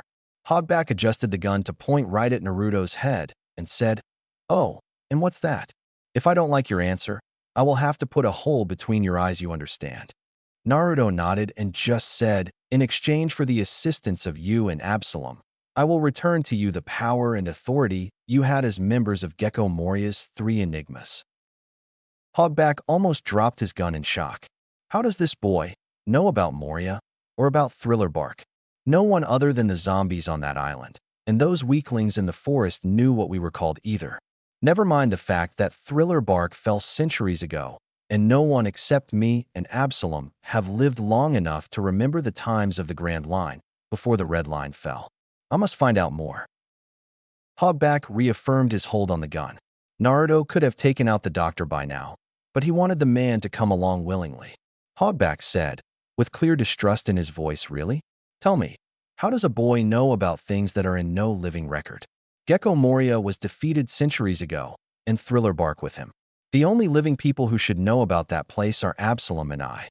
How did you find out? And even more importantly, how do you plan to give us back what we lost when Thriller Bark fell?" Naruto smiled and said, "Having access to a demon's memories is a powerful asset, Hogback-san. As for how I can give you back what you lost that day, well..." He had large claws come out of the shadows around the room, shocking the doctor. "I have the abilities that you required from Gecko Moria to create zombies, those abilities, and more. I have already made around 50 zombies using the methods you created.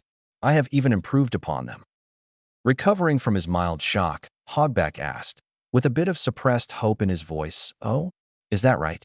Well, how have you improved upon my designs then, Naruto-san?"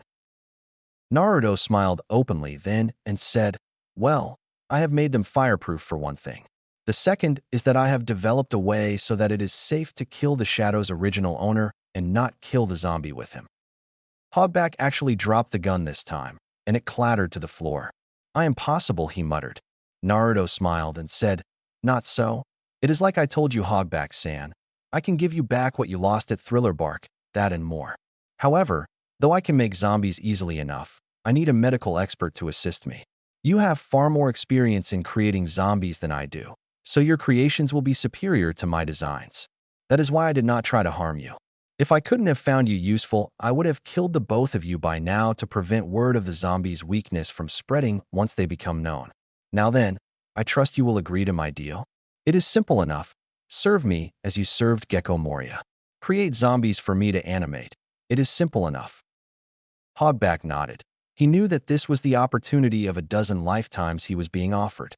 The time he spent at Thriller Bark was the most successful time of his life. Once the Mugiwara crew defeated Moria, that all went down the drain, but now he had a chance to get it all back.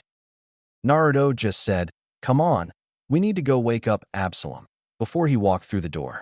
Hogback followed him quickly, afraid that this might be a dream.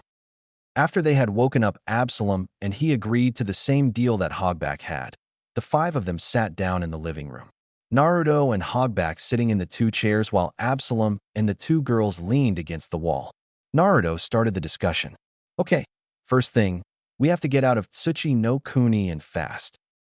Absalom looked at him and said, "Why is that, Naruto-sama?" Naruto looked at the beast man and said, well, the Wagakure is going to be hunting high and low for these two here, since one of them is the Jinchuriki they have long abused. Didn't you notice the slashed Hitayatesh? Without waiting for any response, he continued, once out of the country, we are going to get you too. He indicated Hogback and Absalom to a safe place. Hogback will need to begin his work into creating more powerful soldier-class zombies, though you can come with us if you wish, Absalom. He gave the man a moment to think, and he responded, why not? I would like to see how the world has changed recently. I will need to see any possible terrain we may one day be fighting on. Naruto nodded, pleased. Absalom was a powerful fighter, and more importantly, an excellent commander. Why else would Moria give him the job of commanding his most powerful zombies? Naruto continued on, good. It will also probably help to see a familiar face when I attempt to recruit Perona. Perona, the both of them yelled at the same time. Hogback continued on, Perona is alive? But how? Naruto looked at the doctor and said, her powers. You know that she could separate her spirit from her body, right? Hogback nodded and he continued, well, a year or so after she was defeated by Bartholomew Kuma, she was faced with a powerful foe that had wounded her fatally. In a last-ditch effort to survive, she left her body, which died shortly after, and ever since then she has been a ghost trapped on Earth, though she is just as powerful as you remember. Hogback and Absalom were shocked into silence. Perona was actually around all this time, they thought. They had both believed that she had died at Thriller Bark. That will be the main goal of the journey from here on out, to find and recruit Perona, the Ghost Princess. It will be difficult since she doesn't even have a physical body anymore, but if we can find her, with Absalom vouching for me combined with what I have planned to offer her in return, I think we can do it. What are you planning to offer her, Naruto-sama? Naruto just smiled and said, oh, you'll see. Naruto has finally located and recruited Hogback and Absalom, who he had been searching for the past month and a half. Now that he had a decent frontline fighter and brilliant battlefield commander and a powerful medic on his side, he is ready to find the third and most likely the most powerful of the old three enigmas of Thriller Bark, the Ghost Princess Perona, though he still has all of a Wagakure after the two he rescued from it. Now let the chapter begin. Hogback's hideaway. Hey, that has a decent ring to it. Naruto, Hogback, and the rest of them were getting ready to leave. Naruto had the doctor bring together any and all research he had, as well as any irreplaceable specimens and experiments that he had. He also had both Absalom and Hogback pack all of their essential belongings. By the time they got around to asking why, the reasons were obvious. It was probably Naruto setting explosive notes on the walls and ceiling of every last room. He meant to get rid of the cave and any evidence that they had been there. With Hogback's research and experiments sealed into scrolls and all necessary baggage packed, Naruto set the seals around the cave on a 5-minute timer and moved all of them to a safe location he had prepared for this moment. He had intended to destroy any evidence of anyone ever living in that cave. He had also set up a barrier around the cave entrance to prevent the explosion from drawing any attention. He was covering his tracks completely. The fewer who knew of his new companions, the better, as far as he was concerned. Naruto's hidden safe house. The 5 of them emerged into a sparsely furnished room with walls of stone. There was only one door leading from that room elsewhere, and there was no light, which was how Naruto got them there. Where is this place, Naruto-san? Haruka asked the one who brought her back from the grave. This, my dear Haruka-chan, Naruto began, is a place that I have been constructing over the past 2 years. It is a network of caves dug into the Hokage mountain of Konoha. The only real way in is through my Kage Hoka technique. The only passages to the surface are the passageways left for air, and those are no wider than a drinking straw. There is no way in, no way out, and there is a year's supply of food and water for 2 people. But, Naruto-san, how did you create this place if there is no surface entrance? You would have had to start digging somewhere. Haruka persisted. Naruto smiled and replied, very true, Haruka-chan, very true. I started this cave system from a small chamber that I discovered in the rock of the mountain. Nobody knows about this place, not even the Hokage. I also built several seals into the infrastructure. The only way to find this place without being told about it is to break through the mountain and find it by accident. Any detecting jutsu, no matter how strong or sophisticated, will show only solid rock inhabiting this space. He turned to Hogback and said, "This is where you will be working, Doctor, at least for now. I will give you plenty of material to work with, of course." Hogback nodded, happy to be getting to work, and asked, "So, what are your plans now, Naruto-sama?" Naruto coolly replied, "We'll discuss that later. In the meantime, I suggest that you get settled. I will be back in a few minutes with the necessary material for you to begin your work." Naruto then walked into the shadows and vanished. They waited in silence for a moment before Hogback turned to the two young girls. He decided that he should get to know more about the mysterious Naruto. "I do not believe that we have been properly introduced." He began, "My name is Dr. James Hogback, and you are?" After a moment of being uncomfortable under the extremely strange man's gaze, Haruka's more jump into things headfirst side took control, and she said, "My name is Suzushiro Haruka, and this is my friend Kikukawa Yukino. Nice to meet you." Hogback seemed pleased by at least getting an answer out of the two and continued, "Yes, nice to meet you as well. Tell me, what do you know of the good Naruto-sama? You have known him longer after all." Haruka looked at him strangely before saying, "I really don't know him all that well. We haven't talked much." "What do you know of him, Yukino?" Absalom, who had been examining one of the walls, perked up his ears. Yukino looked a bit flushed and embarrassed to be asked a direct question by Haruka, but she continued on anyway. "Well, we have talked a little." "And?" Haruka inquired. Yukino continued, "And he seems nice enough on the surface. He is kind to those that are kind to him in turn, and is overall a very generous person. He is very strong, that is obvious, and he is very patient as well." Haruka and Hogback looked a little let down. "Well, that's a lot to go on, isn't it?" Haruka mumbled under her breath. Yukino continued on as though uninterrupted. "However, that is only the facade he shows most people." "Huh," said both Doctor and Jonin simultaneously. Yukino continued, "He seems sincere and kind on the surface, but I believe that it is an elaborate act. I have been studying him without fail ever since I met him, and have discovered several things about him that he probably doesn't want us to know. Things about him, personally. I have learned that he is not a trustworthy person. He would betray anyone, no matter how close they were to him, if he believed that their death would serve him more than they would alive. If someone or something isn't useful to him, he would discard them without any remorse. He is obviously well-informed, too well-informed. I believe that he most likely has spies or undercover workers in several governments for him to amass such information. I know that he is the Kyuubi Jinchuriki and is slowly gaining her powers, though he confided in me that he doubts that he will ever be able to control them well. He is also patient. He has no trouble in waiting for his goals to be completed, be it a month, a year, or 20 years. He also hates being lied to and can tell when people do lie to him. If he was going to kill someone, he wouldn't care how it was done. He would be just as satisfied planting a bomb to go off in someone's office as he would thrusting a sword through his heart. And I have concluded that he has no forgiveness for anyone who betrays him. Overall, he is an extremely dangerous person and not to be underestimated due to his age.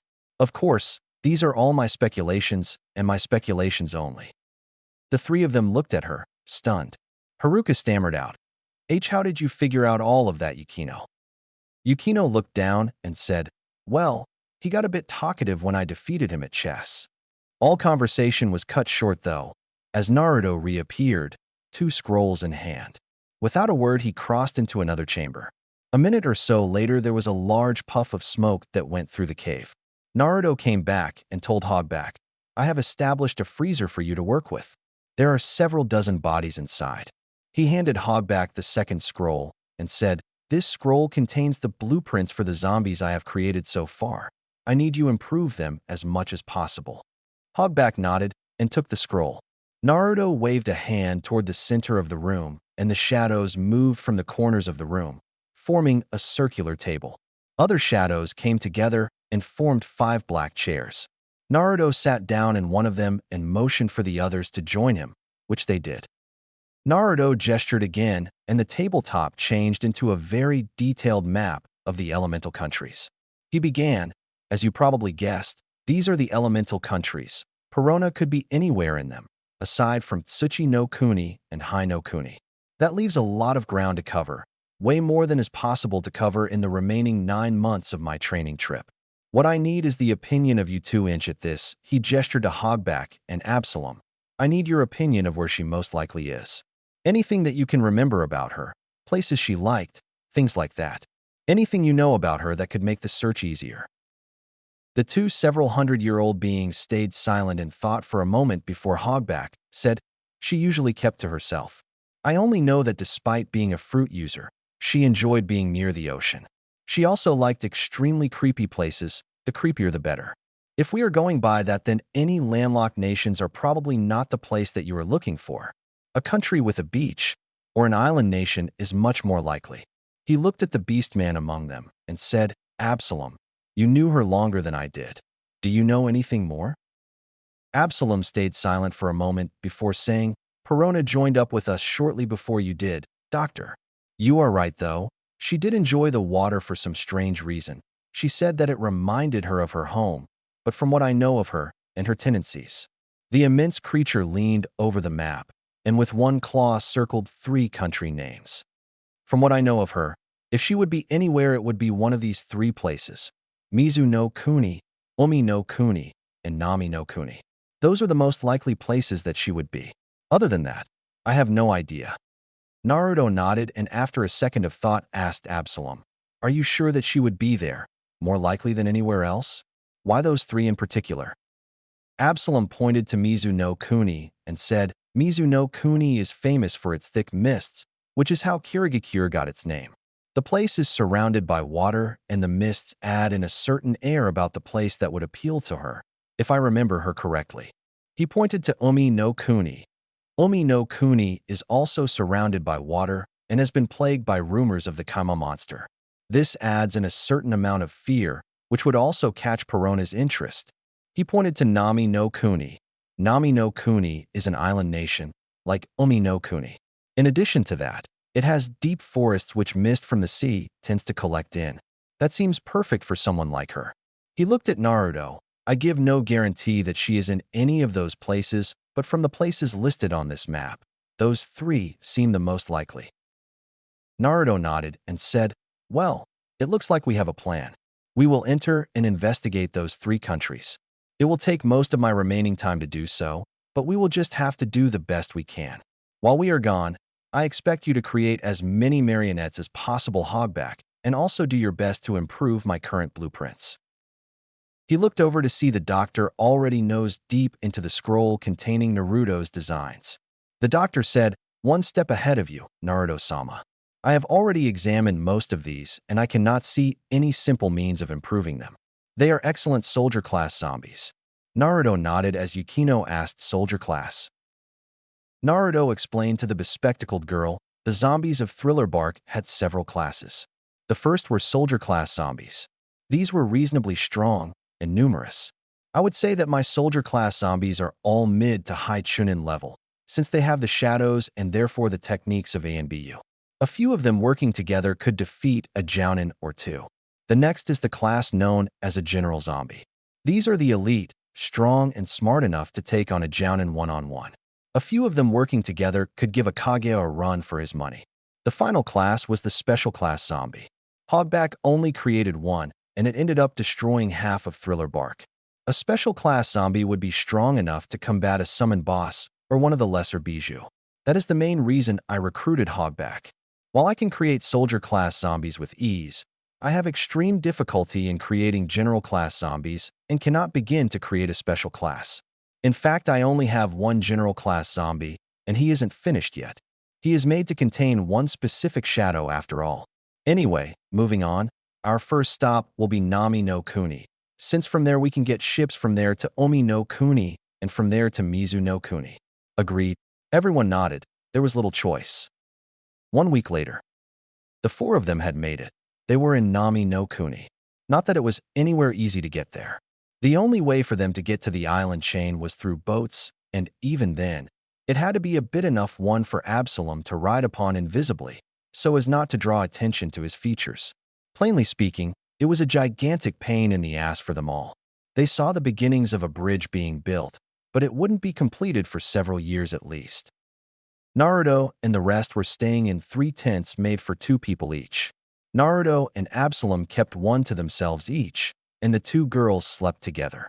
What most of them didn't know was that he had a 4th tent, but he just kept the girls sleeping together to embarrass Yukino, since Haruka moved a lot in her sleep, and usually ended up hugging the Jinchuriki before everyone woke up, leading to one of the deepest blushes the blonde had ever seen every morning. He found it all funny as hell. Naruto was actually wandering around the town near the soon-to-be bridge with Absalom, keeping himself invisible nearby. Strong and smart he may be, but inconspicuous he was not.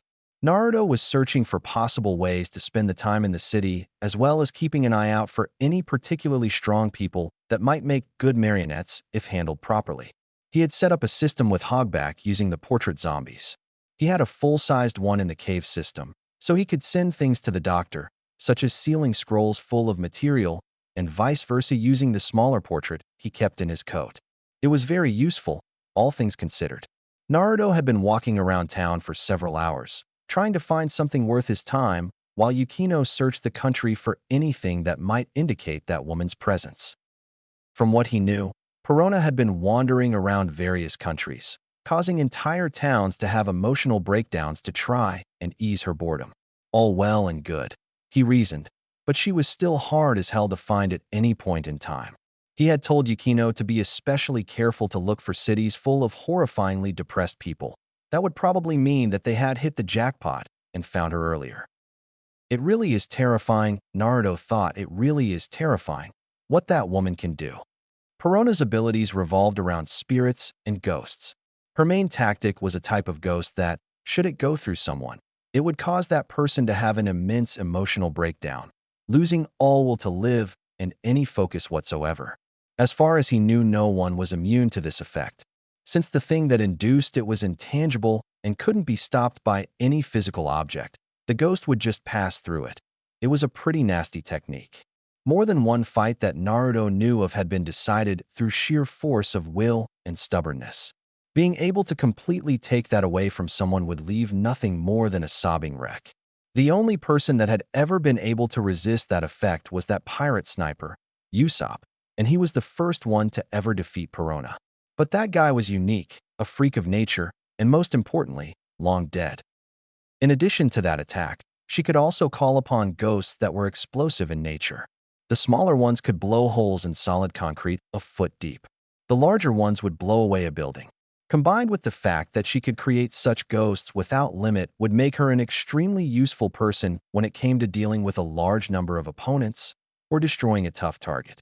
A combination of the two techniques, removing someone's will to live, effectively immobilizing them, and then blowing them away with the explosive ghosts, was a very potent tactic. She could also leave her body indefinitely. Existing as a ghost after hiding her body somewhere else was one of the other things she could do. Someone that couldn't be hurt and could pass through walls would make an excellent short-range scout. Even more dangerous was the fact that she could still attack while in that intangible form, yet no one could hurt the spirit body. All things considered, Perona the Ghost Princess was not one to be taken lightly, no matter who you were. Her abilities made her one of the more dangerous people in existence at the moment. No one could survive one of the blasts from the larger ghosts head-on. No one. That being said, if she managed to hit you with the negative hollow that removed a person's will to live, it was over shortly afterward. The fact that she was so dangerous was the main reason he wanted her on his side, before anyone else found her and realized what she could do. With any luck, what he had to offer her would make her work for him, and maybe a bit more down the line. While Naruto was lost in his musings, he had wandered into the port area, where dozens of ships docked and departed with cargo every day. All days except today, apparently, as what he saw was a completely empty place. He looked around for a second before stumbling upon the reason behind the desertion. It was a large sign that said, "Under new management, Gata Transport." Naruto looked at the sign for a second before smiling. He just thought of an excellent way to pass the time. 2 hours later, Naruto was sitting at a small dango shop eating lunch. Absalom, as he was invisible, wasn't able to eat much, but if you looked closely, a stick of the dumplings would vanish every so often. Naruto was currently thinking. For the last 2 hours, he had launched inquiries into the Dear Gato. Apparently, the man was slowly but surely buying every port and major shipping company in the country. Most of the people didn't see where this was going, but Naruto did. When a rich man gets a monopoly, it is never good for the common man. If his prediction was right, Gato would buy a monopoly on the shipping trade in Nami no Kuni, and once he did, he would raise prices through the goddamned roof, sucking the country dry for every last Rio. Mind you, he was about the only person in the country who realized where this was heading, but everyone else would realize it too. Maybe a few months too late to do jack squat about it, but they would realize it. Now, an ethical and moral person in that position would do something like try to warn the populace or try to stop Gato from obtaining his monopoly, and by doing so, he would save the people untold grief. Naruto, however, was not an ethical or moral person. He had every intention of getting something out of this situation. So an entire country suffered for his greed. Who was he to give a damn? No one, that's who. As far as the blonde was concerned, the entire world could face Armageddon the day after he died. As long as he wasn't affected by it, anything could happen to anyone. The main question was how to get something out of his knowledge of the very rich Gata's plans. It was a good thing that he had a very good plan on how to do so. In fact, he would kill two birds with one stone. He ate the last of his dango and stood up before walking off to the campsite where he had left Yukino and Haruka. He had some new business in Nami no Kuni, and it would involve a certain diminutive and rich businessman. 2 hours later, Gata's office. Naruto snuck Gata's office, where he was currently sorting through a bunch of documents. Even incredibly rich men had to deal with paperwork. Massive businesses didn't run themselves, and neither did the country-conquering variety. He allowed himself to be seen by the short man just after he put the documents into a bulging folder that was marked Nami no Kuni, Ports and Trade, and wrapped a thick rubber band around it to keep it from bursting open. The first thing the short man did was gasp loudly and reach for a button that probably called some form of security, be it thugs or ninja. Naruto didn't particularly care to find out. As a result, the intercom was covered in a dome of darkness, and Gato was strapped to his own chair by several bands of shadows so thin that they could have been painted on. He could still speak, he just couldn't move. It wasn't all that uncomfortable either. Naruto just sat down in the chair facing the man's desk and looked at the man who was reeking with fear at the moment. Naruto kind of liked the smell of fear, but it wasn't really called for in this case. He started off, "Calm down, Gato-san. I am not here to hurt you." Gato stopped breathing so hard and began to calm down, though he looked wary. After all, what kind of person traps a person if they didn't intend them some kind of harm? Naruto continued on, standing up from the rather uncomfortable chair and pacing around the room. "No, I am not here to hurt you. In fact, I am here to make your life absolutely wonderful. You can join the conversation at any time, by the way." Gato began to get his brain in order before asking this strange man, "Who are you?" Naruto smirked as he examined a fake deer's head mounted on the wall, "Glad to hear that I'm not talking to myself. As for who I am, well, that changes depending on who you talk to. To some I am master, to very few I am friend, to many I am demon, but to you, I am benefactor, a business partner even." Gato looked at the man strangely. A business partner? The diminutive man continued on, oblivious to the strange stare he was getting from the room's other occupant. "Yes, a business partner. That fits the bill nicely. Sorry for strapping you down, by the way, but I couldn't have you causing a fuss. Anyway, I have come upon your plans regarding the monopolization and subjugation of Nami no Kuni." Gata's fear went into overdrive. If anyone knew about that before he was ready, he was screwed, and he knew it. What do you want from me?" he asked. "Let me guess, you're going to try and blackmail me, eh? Dangle some information over my head and wrap me around your finger? Or are you some do-gooder looking to convince me to change my ways?" Naruto looked over at the scared and somewhat angry businessman before sighing and saying, "Oh, please, why would I want to stop you? I don't live in this country, so why should I care? Blackmail you? Definitely not. That never ends well for either party. No. In fact, I have come here to assist you in your little conquest. For a reasonable sum of cash, I am willing to provide the best combatants that you will ever find." Gato once more looked at the man oddly. "What you mean, ninja? I could just hire some nuke nin. No one cares if they go missing once the job is done. If you're some sort of advertiser for a hidden village, You should spruce up your technique. It definitely used some work. Naruto turned and faced the man. Good. He's getting his sharp tongue back. A good sign. Maybe we can finally get some work done here. He walked over to the man while saying, "Ninja? Not quite. I said the best combatants that you will ever find. You will need more than a little muscle to complete your goals, and for an honest monthly payment, I am willing to let you rent them. Ninja, you see, have one major flaw. They can die. The fighters that I am offering you, however, cannot." Gata was unbelieving.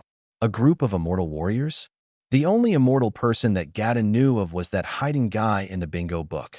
He read through the thing occasionally, looking for ninja that are strong, but not too strong for him to offer work to. It was understandable that he was skeptical. Naruto looked at the man and said, "Don't believe me, huh? Okay, fair enough. It is a bit tough to swallow, but I am more than willing to give a demonstration." He reached into his jacket and pulled out a picture frame. He tapped the glass, and after a few seconds he said, "Get me Ray." A few seconds later, a whispery voice that made shivers run up Gata's spine came from the strange device. The voice said, "She is on the other side, awaiting your orders, master." Naruto nodded and said, "Good. Tell her this. Take SC 1 through SC 10 and put them in a scroll. Give them to the portrait to give to me." A whispery confirmation was heard, and after a few minutes, an entire hand emerged from the frame, holding a medium-sized scroll. He took it and said, "Dismissed," and put the frame back from where he got it. Naruto opened the scroll and inserted chakra into the 10 symbols inscribed on the paper. 10 rotted, sewed together corpses knelt before him. "You called upon us, master." The one with a number 1 tattooed upon its forehead spoke. Naruto turned and spoke to Gata. "These, my friend, are the warriors I am talking about. Incapable of dying and extremely strong. I am willing to lend them to you for the simple sum of 300,000 Ryo a month. Think about it for a moment. A squadron of invincible warriors doing your bidding. You would be unbeatable to any who would cross you. It would make your conquering of the country much easier. Why send in an army of hired muscle when you can send in 10 who cannot be defeated? You would definitely save money in the long run, don't you think?" Gata thought about it and thought about just how weird this was. Just who is this guy? He thought. Naruto continued on, "And just in case you do not believe me." Naruto made a motion with his hand, and his axe appeared there.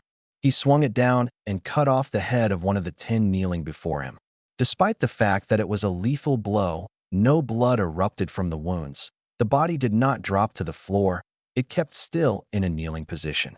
The only noise was from the severed head, which only asked, "Master, may I reattach my head?" Gata was in absolute shock. He had never seen anything like that before. He saw the value behind this and the excellent deal that he was being offered, especially when the man nodded and the headless body stood, walked over, and picked up its own head before sticking it on, before kneeling before him again as he was before, the wound already sealed. He readily agreed to his terms. Naruto smiled. That was too easy. He handed Gatu a card with a number on it. He said to him, "Wire the money to that number once a month, every month. I am glad to see that you made the right choice." He gestured and the bands of darkness holding Gatu captive vanished. He said, "There is also a place for you to send messages to should you require my presence given any trouble concerning the merchandise."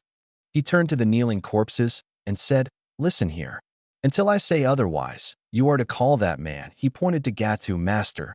You are to obey his every command that does not involve betraying me until I say otherwise. Do you understand?"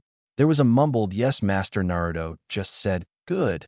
Now then, Gata-san, I believe our business is done here." Gata stood up and crossed over to Naruto and said while holding out his hand, "Yes, definitely. What should I call you?" Naruto shook the man's hand and said, "I told you already. To you, I am benefactor. I believe this is the beginning of a wonderful business relationship, Gata-san." "Oh yes, most certainly," the small businessman exclaimed, nearly salivating at the thought of what he could do with the new help as the strange man vanished into thin air. Naruto knew the man would keep his word. He smelled the truth on his words. 2 hours later, Naruto came back to the campsite where he left Yukino, Haruka, and Absalom. He said to them, "Okay, thanks to Yukino-chan, we know that Perona is not in Nami no Kuni. Oh well, better luck next time." Now then, pack up and come on. I have a boat ready to get us out of here." He moved over to his own tent and sealed it up. The others quickly did the same, following the small blonde. He was happy. He had a steady source of income, and he had managed to find a way to give the soldier class a field test. So far, so good. But they had a boat to catch, to Umi no Kuni. Naruto began his search for Perona and narrowed down his search to 3 countries. He managed to make a deal with Gadu to rent some of his zombies for an obscene sum of money. Then he, Absalom, Yukino, and Haruka are making their way to Umi no Kuni, the land of the sea. And now Lounger begins the chapter. Random boat on the way to Umi no Kuni. They had the same trouble getting to Umi no Kuni as they did getting to Nami no Kuni. In other words, trying to find a large enough boat for the lot of them to travel and have the invisible Absalom go unnoticed. They made it, and the best thing was that they didn't have to kill the boat operator this time since Naruto now had some money to his name, thanks to the obscenely rich Gadu. 2 hours later, they were staying in a decent-sized hotel in the port town on Hahajima, the largest island in the country. Yukino was in the forest, using her abilities to look for their target, while Haruka was guarding her as she searched. As the girls were out in the woods, Naruto and Absalom were doing what they did in Nami no Kuni. In other words, they were looking for some way to pass the time, while Yukino determined whether or not they were wasting time there in the first place. Absalom was currently looking up the skirt of some young fishermen's daughters while Naruto was looking up rumors concerning the Kaima creature that was plaguing the waters around the country. Naruto was curious about the creature. He was also curious about what secrets that Kikaijima, the island where the beast was said to appear, held. Apparently, anyone that sailed too close to the island was never seen again. That combined with the Kaima monster targeting ships recently meant that things would certainly get out of hand within the next few years. Naruto knew that Orochimaru once had a compound in the area, but that it was abandoned shortly before the Serpent Sannin's defection. He was wondering if the old compound and the Kaima monster could be connected. Maybe an escaped lab experiment? Judging by Orochimaru's previous work, he decided that it was quite likely. And if that was the case, then who knew what sort of stuff he could find in that compound? He didn't know where it was, but judging by the disappearances, Kikaijima seemed to be a good guess. Naruto decided his basic plan of action. 1. He would find something to eat and hopefully dissuade Absalom from stalking that fisherman's daughter. 2. He would wait for the results of Yukino's search for their target. And 3. He would pay the very mysterious Kikaijima a little visit, Kaima monster or not. A possibility of finding out about the Snake Sannin's experiments was too good to pass up, especially since the compound in Umi no Kuni was where he did most of his work on the cursed seal. Information on that would be worth the entire trip to Umi no Kuni, whether or not they found Perona. The group's apartment, 3 hours later. After he managed to prevent Absalom from stalking that girl, they met up with Yukino and Haruka and returned to the hotel. Yukino's report was less than satisfactory, but it could have been worse. Apparently, there was an old story of a city vanishing in a single night in a massive explosion, and it was noted that the people of that town had been cripplingly depressed the day before it happened, but Perona was not in the country. It was more than likely that she was here at some point, but she definitely was not there now. Frustratingly elusive woman aside, they at least had a lead. She was there a few years ago. That was a good sign. As for the business at hand, it was obvious that things were not what most considered normal. Fishing boats and commercial ships had been attacked and looted at random for the last 6 months or so, and anyone who got too close to Kikaijima never returned. The only person who had returned from Kikaijima was a local outcast by the name of Isaribi. She was a young girl that had been ostracized due to actually returning from Kikaijima. Apparently people, in their idiotic fear of the unknown, believed her to be a monster, an unnatural being that did not belong. This did not sit well with Naruto, who faced similar treatment from Konoha. Kikaijima, the Kaima monster, and the mysterious girl Isaribi. Naruto thought. Those 3 things are definitely connected, but how? Naruto told them what he had planned. He started off, "Okay, here's what we are going to do. A boat filled with expensive merchandise is going to sail tomorrow. This is a monthly shipment to a large market in Mizu no Kuni. These shipments are usually attacked by this Kaima. As a result, there is a good chance that the Kaima will appear and attack the boat. Absalom, You will trail this Isaribi girl during this time. Absalom nodded and Naruto continued on. As for the attack itself, it will be observed by Yukino-chan. She will also use her abilities to scout out Kikijima today. Yukino nodded. Haruka-chan and I will infiltrate Kikijima the day after tomorrow, using the information granted to us by Yukino-chan. Understood? They all nodded, and then Naruto said, Good. Yukino-chan, you had best get the scouting done before it gets too dark out. Haruka-chan, you should go with her. I am going to get some sleep. See you in the morning. Without another word, Naruto laid down and was out like a light. Absalom took a second bed, being rather tired from stalking women that caught his eye. Yukino and Haruka shared a look and left. The next morning, Naruto woke up before anyone else did. He looked over the room. Absalom was still sleeping, as were Haruka and Yukino in the third bed. Naruto cracked a huge grin at the position the two were in. Haruka had been moving in her sleep again. At the moment, her head was using Yukino's chest as a pillow, and one of her hands was resting just above the hem of Yukino's pants. Naruto snuck over and quietly woke Yukino up. He made sure that she couldn't see him when she woke up. She looked down, and Naruto swore that she invented a new shade of red. She couldn't really move that well since one of her arms was trapped under Haruka. As though awakened by Yukino's return to consciousness, Haruka opened her eyes and after a second realized the position she was in. She moved away so quickly she fell of the bed. Naruto laughed his ass off at the both of them. Then and there, he managed to ask them, So, I take it you two had a good night? Ha ha ha. A moment later, a shadow moved from the bed and blocked a thrown pillow. Absalom slept through the entire thing. An hour later, after waking up Absalom and eating breakfast, the beast man left to begin his job for the day, stalking a young girl. Yukino and Haruka left civilized areas so that Yukino could use her abilities to watch the attack. Haruka was there to guard her as she did so. The entire thing took a lot of concentration on the Jinchuriki's part, and she wouldn't be able to defend herself without letting the whole thing vanish. As a result, Naruto had jack squat to do until the next day, so he just wandered around town. He idly wondered when Yukino would finally tell Haruka how she felt. In his opinion, the sooner she told the other girl and got laid, the better. It would probably help with her confidence problems. He also wondered if the bespectacled Jinchuriki could use Mokuton Jutsus. She had a plant monster sealed into her, so he supposed it was in the realm of possibility. He would have to investigate that later, though. He checked the time. He had 3 hours until noon, when the ship would launch. He guessed he would just have to find something to occupy his time until then. After that, he could go after it and watch Takama attack. That was sure to happen. Yukino's scouting was second to none, but an eyewitness perspective would help in his planning. Depending on how powerful the beast was, he might have to call off the entire operation.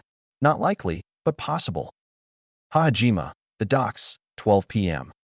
Naruto watched the workers load the boat with dozens of crates. The ship was undergoing its last-minute preparations for the week-long voyage to Mizu no Kuni, where they would sell it all for a large profit. That is assuming, of course, that they managed to get there. Naruto was thinking at the moment, if they are so afraid of a sea monster, why don't they just hire Kiri Ninja to escort the ship or something? Hell, since Kiri buys a decent percentage of the goods sold, they may even be able to get some kind of a discount.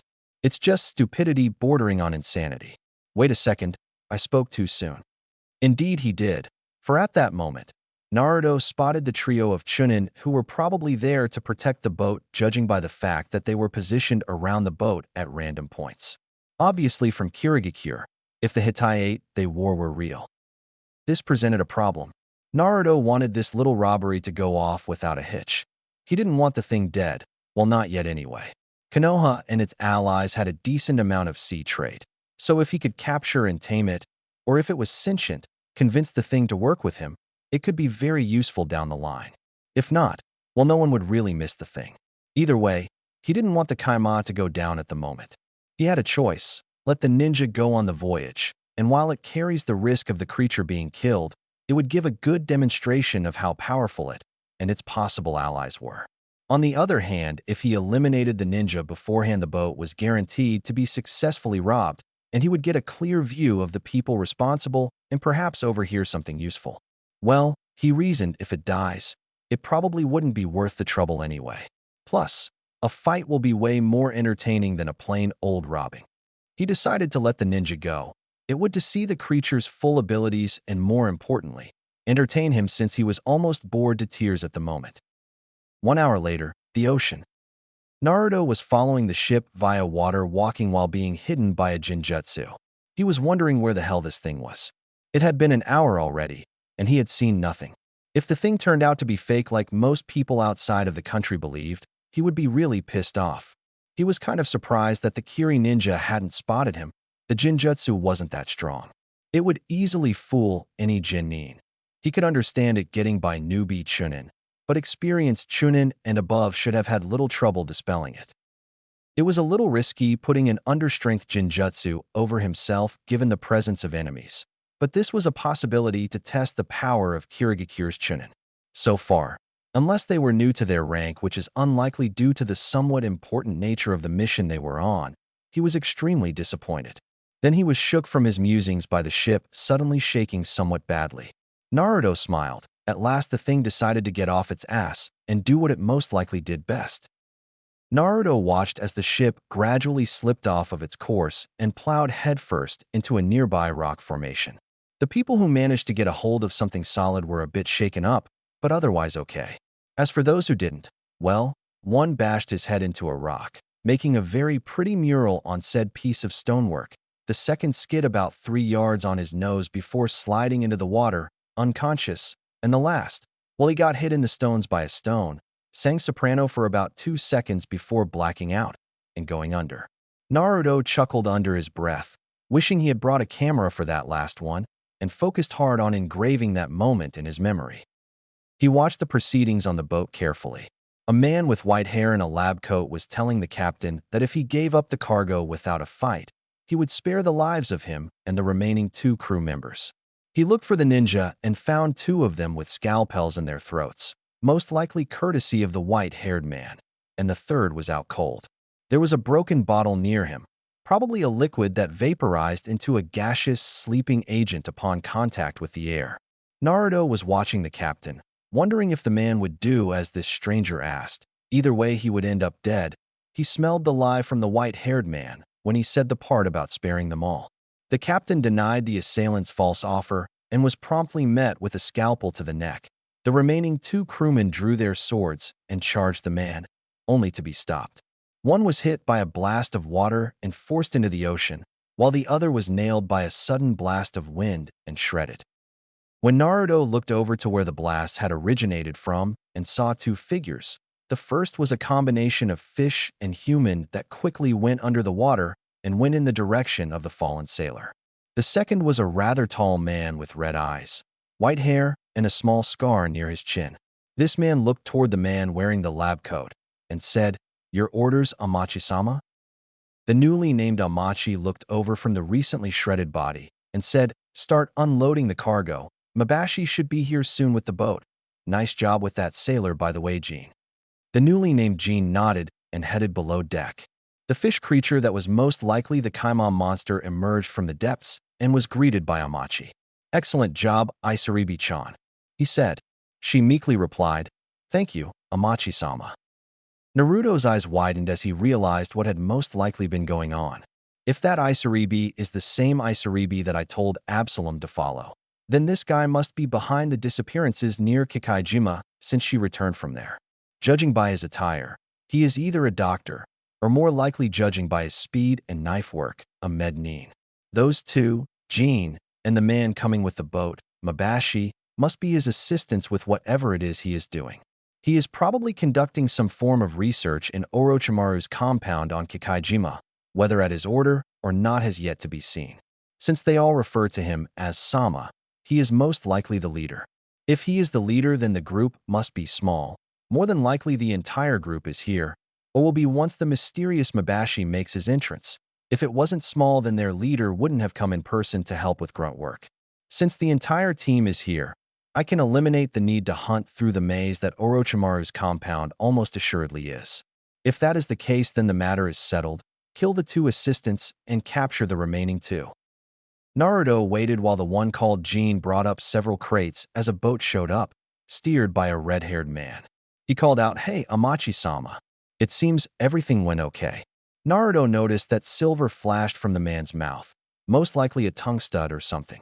He didn't think about it anymore before a spike of darkness emerged from the shadow left by the boat, ran the guy through.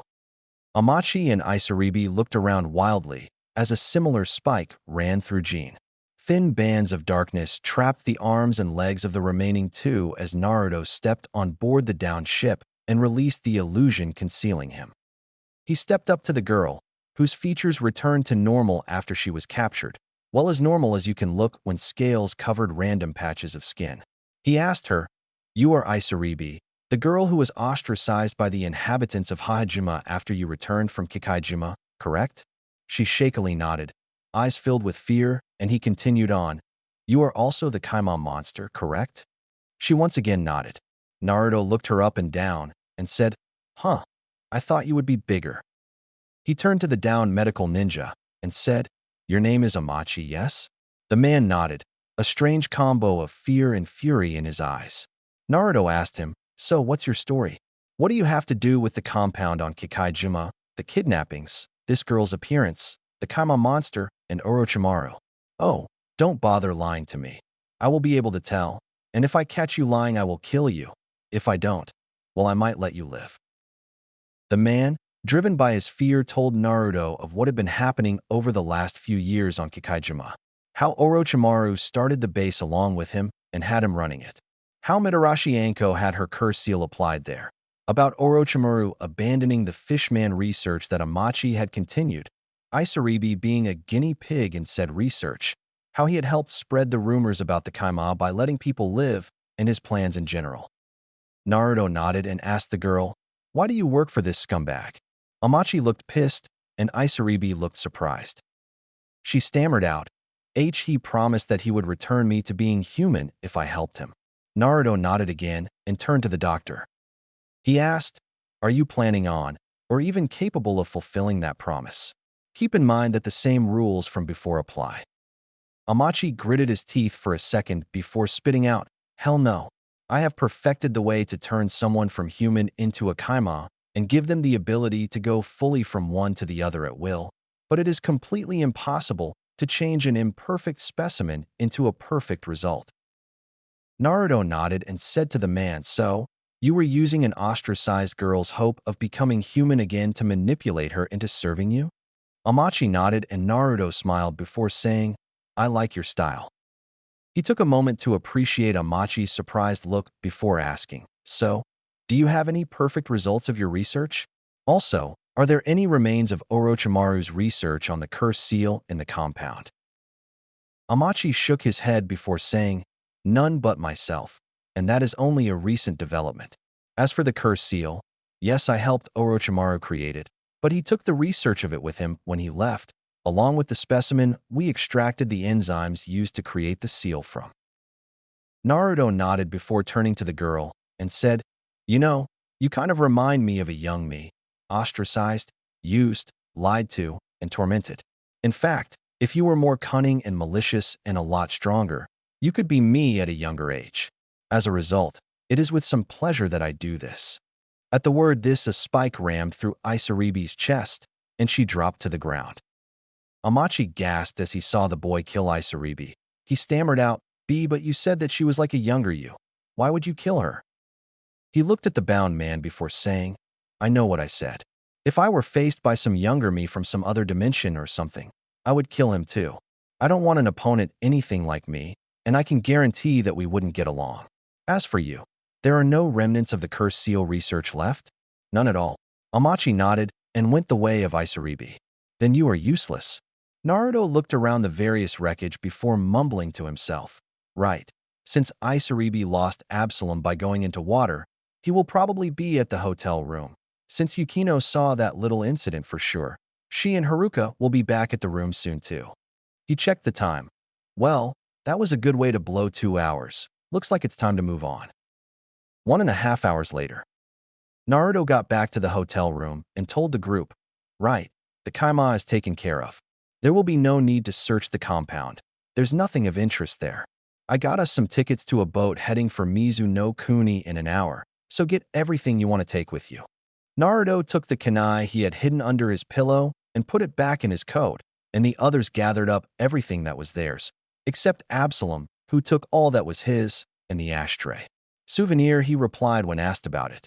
After that, they left and headed for the docks where their boat was soon to depart for their next destination, Mizu no Kuni, the home of Kirigakure, the village hidden in the mist, and with any luck, the ghost princess Perona. Naruto and his group traveled to and from Umi no Kuni, accidentally dealing with the Kaima monster while inquiring about the research conducted in the compound Orochimaru had set up on Kikaijima. Now they are heading for Mizu no Kuni, where they hope to finally locate Perona, Naruto's campsite. They had made it into Mizu no Kuni with some difficulties. Unlike the countries they had been to before, with the exception of Suki no Kuni, Mizu no Kuni had a hidden village, and therefore border patrols. Every boat into and out of the country was searched by Kiri ninja for bandits, missing nin, and other wanted criminals. It wasn't that they were widely recognized, but 2 women and a boy wearing ninja garb, along with an invisible beast man. Although he couldn't be seen, he could still be detected by other means. It would be rather odd, and they didn't want to be noticed by the local authorities. As a result, they had jumped ship about 3/4 through their journey on the water after altering the boat operator's memories with a strong jinjutsu courtesy of Yukino. Haruka had to carry Absalom across the water as could swim about as well as an infant. The curse of eating a devil fruit, some form of amazing ability, but you become as suited to the water as a fish was suited for dry land. They had to be extremely careful to avoid the border patrols when they got to shore. Mizu no Kuni wasn't as big as the other 4 great ninja village countries, so their borders were a lot easier to defend from criminals and the like. They had a few close shaves with some Kiri Chunin, but they managed to get into the country without too much trouble, no crippling injuries, no dead people on either side, and they still had a low profile. As long as they stayed away from the borders and far away from Kirigakure itself and the capital, they probably wouldn't encounter anyone that could actually defend themselves until they, hopefully, found Perona. They had just finished setting up the tents to protect against the rain that was sure to fall, as Mizu no Kuni had more precipitation than any other country other than Aim no Kuni. When Haruka asked Naruto, "Naruto-san, what is this Perona person like?" Naruto looked up from setting up his bedroll inside his tent and said, rather eloquently, "Huh?" Haruka asked the question again, and Naruto replied, "Oh, what's Perona like? You should have just said that in the first place. You should probably ask Absalom. He's the one that actually knew her." As a result, Haruka ended up asking the inhuman pervert the same question. Absalom blandly said, "What's Perona like?" "Well, she could have changed since I last saw her, but the Perona I knew was a rather strange person. She was very dangerous, thanks to her abilities, so people tended to treat her with a lot of respect. She was very strict with her subordinates, I remember that, and had a slight obsession with things that she deemed cute. Mind you, her definition of the word included things that could have come straight out of someone's nightmares. She was a heavy sleeper and never liked direct conflict. She always preferred to fight long range whenever she was forced into combat. She really hated insects of any kind, especially cockroaches. She would be a person easy to remember if you saw her. There were 3 things that you would never forget about her: her eyes, her laugh as it was very distinctive, and her crown. She always wore a black and red crown like old English monarchs. She never took the thing off, even when bathing or sleeping. Ha ha ha. At this point, Absalom blushed rather noticeably and was smacked over the head, slammed mercilessly into the ground, by Haruka mumbling, "Damn pervert." She went over to her tent and decided to get some sleep. If they were going to find this person tomorrow, they would need their energy. The others apparently agreed as they joined her in sleep within the next hour. The next morning, Naruto woke up before anyone else once again, and he had the honor of waking everyone up. He did so by using a tried and tested method that everyone knows. It was called pouring ice-cold water over their heads and getting the hell out of there. Once the curses of varying volumes had died down and everyone had garbed themselves in their normal attire, Naruto had Yukino use her abilities to hopefully locate Perona. As they say, 3rd time's the charm. As Yukino gathered her chakra and focused her thoughts in preparation for using her abilities to locate the ghost princess going by a picture Naruto created by putting an illusion over a stone, Naruto himself was preparing to catch breakfast. Naruto managed to catch some 10 or so fish by manipulating the nearby shadows to form a tight net in the river. He skewered them onto a nearby stick and headed back. As Naruto neared the camp, though, he heard a very unwanted thing: the sound of a large explosion. Naruto tossed the fish into the bushes and ran back to the camp as fast as he could. He was shocked. He had never anticipated this. His team was facing off against a group of Kiri ninja. He figured that they must have recently completed a mission and their path home crossed near their campsite or something, because he chose the spot specifically so that they would be far away from the paths most ninja took. He examined the ninja, staying hidden as each group waited for the other to make the first move. There were 4 of them total. One of them wore his hair in a strange, spiking style and wielded a sword that was jagged on one side and flat on the other. Its hilt was very strange looking as well. The man wore ninja sandals and pants, and wore no shirt at all. He also had an eye patch over his left eye. He had a glint of madness in his one visible eye. Naruto felt something about the man, something he couldn't put his finger on, like he had seen him somewhere before. Regardless, he was obviously an experienced warrior, almost guaranteed to be a jounin. He wore a Kiri Hitayate around his neck. The other 3 were a lot less hardened based on the shaking of their knees, and the inexperience could be felt like an aura around them. One of them had shoulder-length black hair and an aura of grace about him that vanished due to his fear. He was wearing normal shinobi garb and a Kiri Hitayate around one arm. He held a kunai in the standard guard position and seemed to be at least competent, if a little young. The second wore similar clothing to his comrade and had his hair in a military crop along with black sunglasses. He had the Kiri Hitayate on his forehead, and though he held a kunai and acted brave, Naruto could smell his fear. The last was strange as he was completely bald and had small red markings near his eyes. He wore the same clothing his other comrades wore, and he had the Kiri Hitayate around his waist, and of them, he seemed the most eager for a fight of the 3. He seemed to have a watered-down version of the madness the first man had. Naruto pondered over the 4. He didn't recognize the other 3, but the first seemed familiar and was definitely dangerous. His team didn't miss a beat. Yukino and Haruka stood side by side. Yukino with kunai in hand in a reverse grip, Haruka with 2 kunai. Absalom crouched with his arms low, his face set in a feral sneer. Naruto stayed hidden. Many people of his age would have jumped in headfirst, but he knew the value that the element of surprise held. He was watching the man with the sword carefully. He knew he had seen him somewhere before he knew it as certainly as he knew that grass was green, but he couldn't place him or come up with a name, and it was driving him nuts. His question was answered when the ninja with the shoulder-length hair asked the first man, Zaraki-sensei, "Who are these guys? What should we do?" The name hit Naruto like a bucket of ice water. He knew the name, and he knew where he had seen the man before. He thought to himself, Zaraki Kenpachi, the madman of the hidden mist. One of the 3 remaining loyal members of the 7 swordsmen of the mist, the Kiri no Shino Bigatana Nananinshu. I see.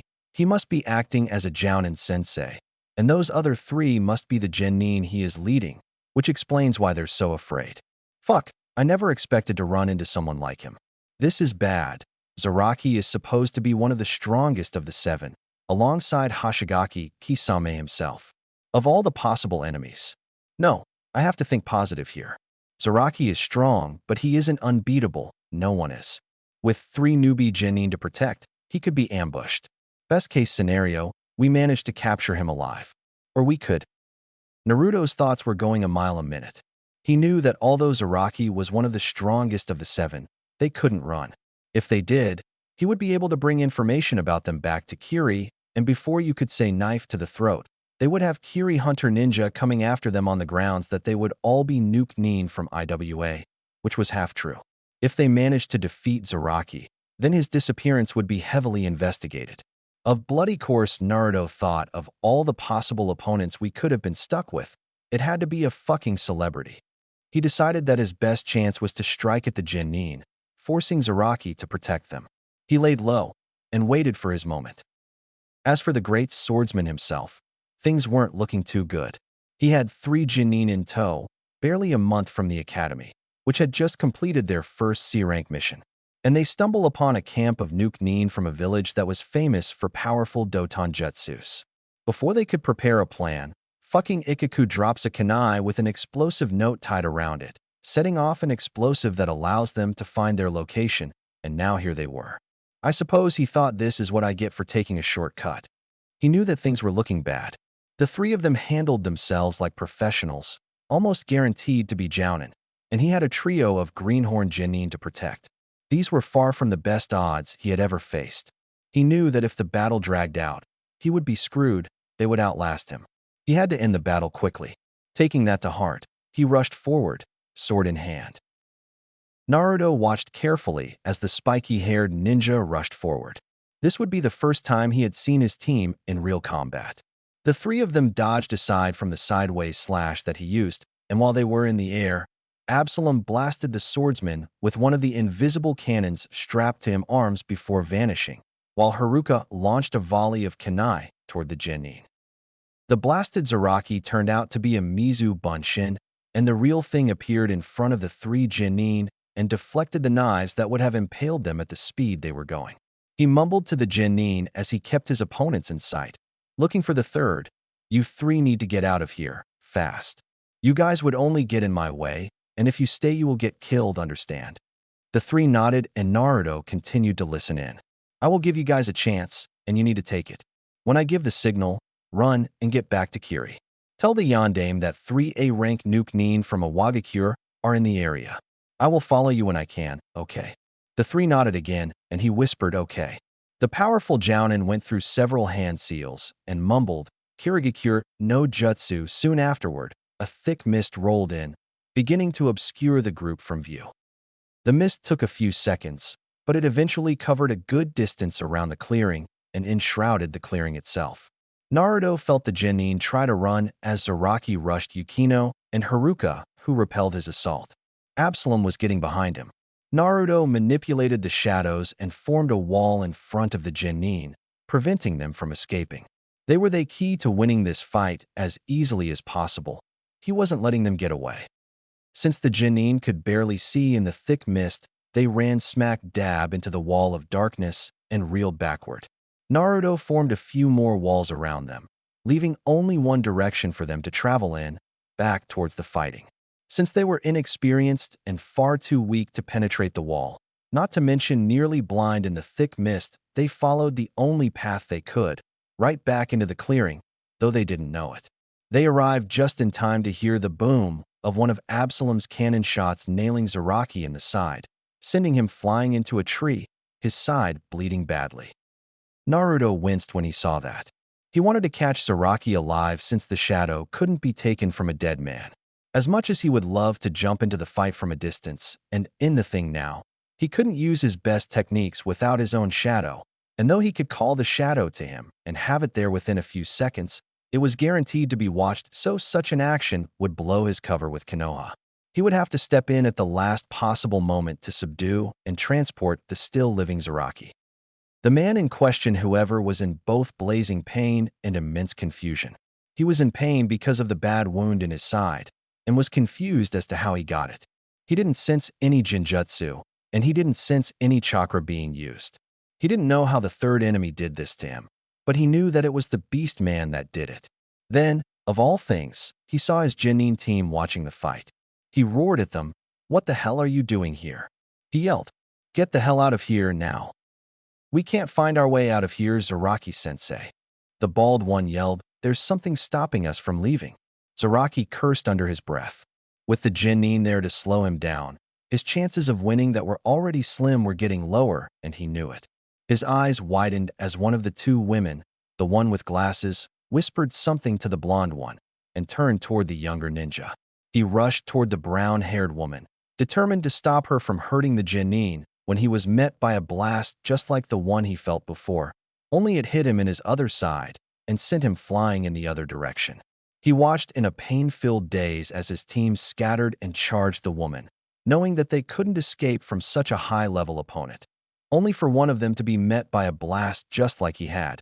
And since their bodies were nowhere near as strong as his, he saw the boy get ripped in two.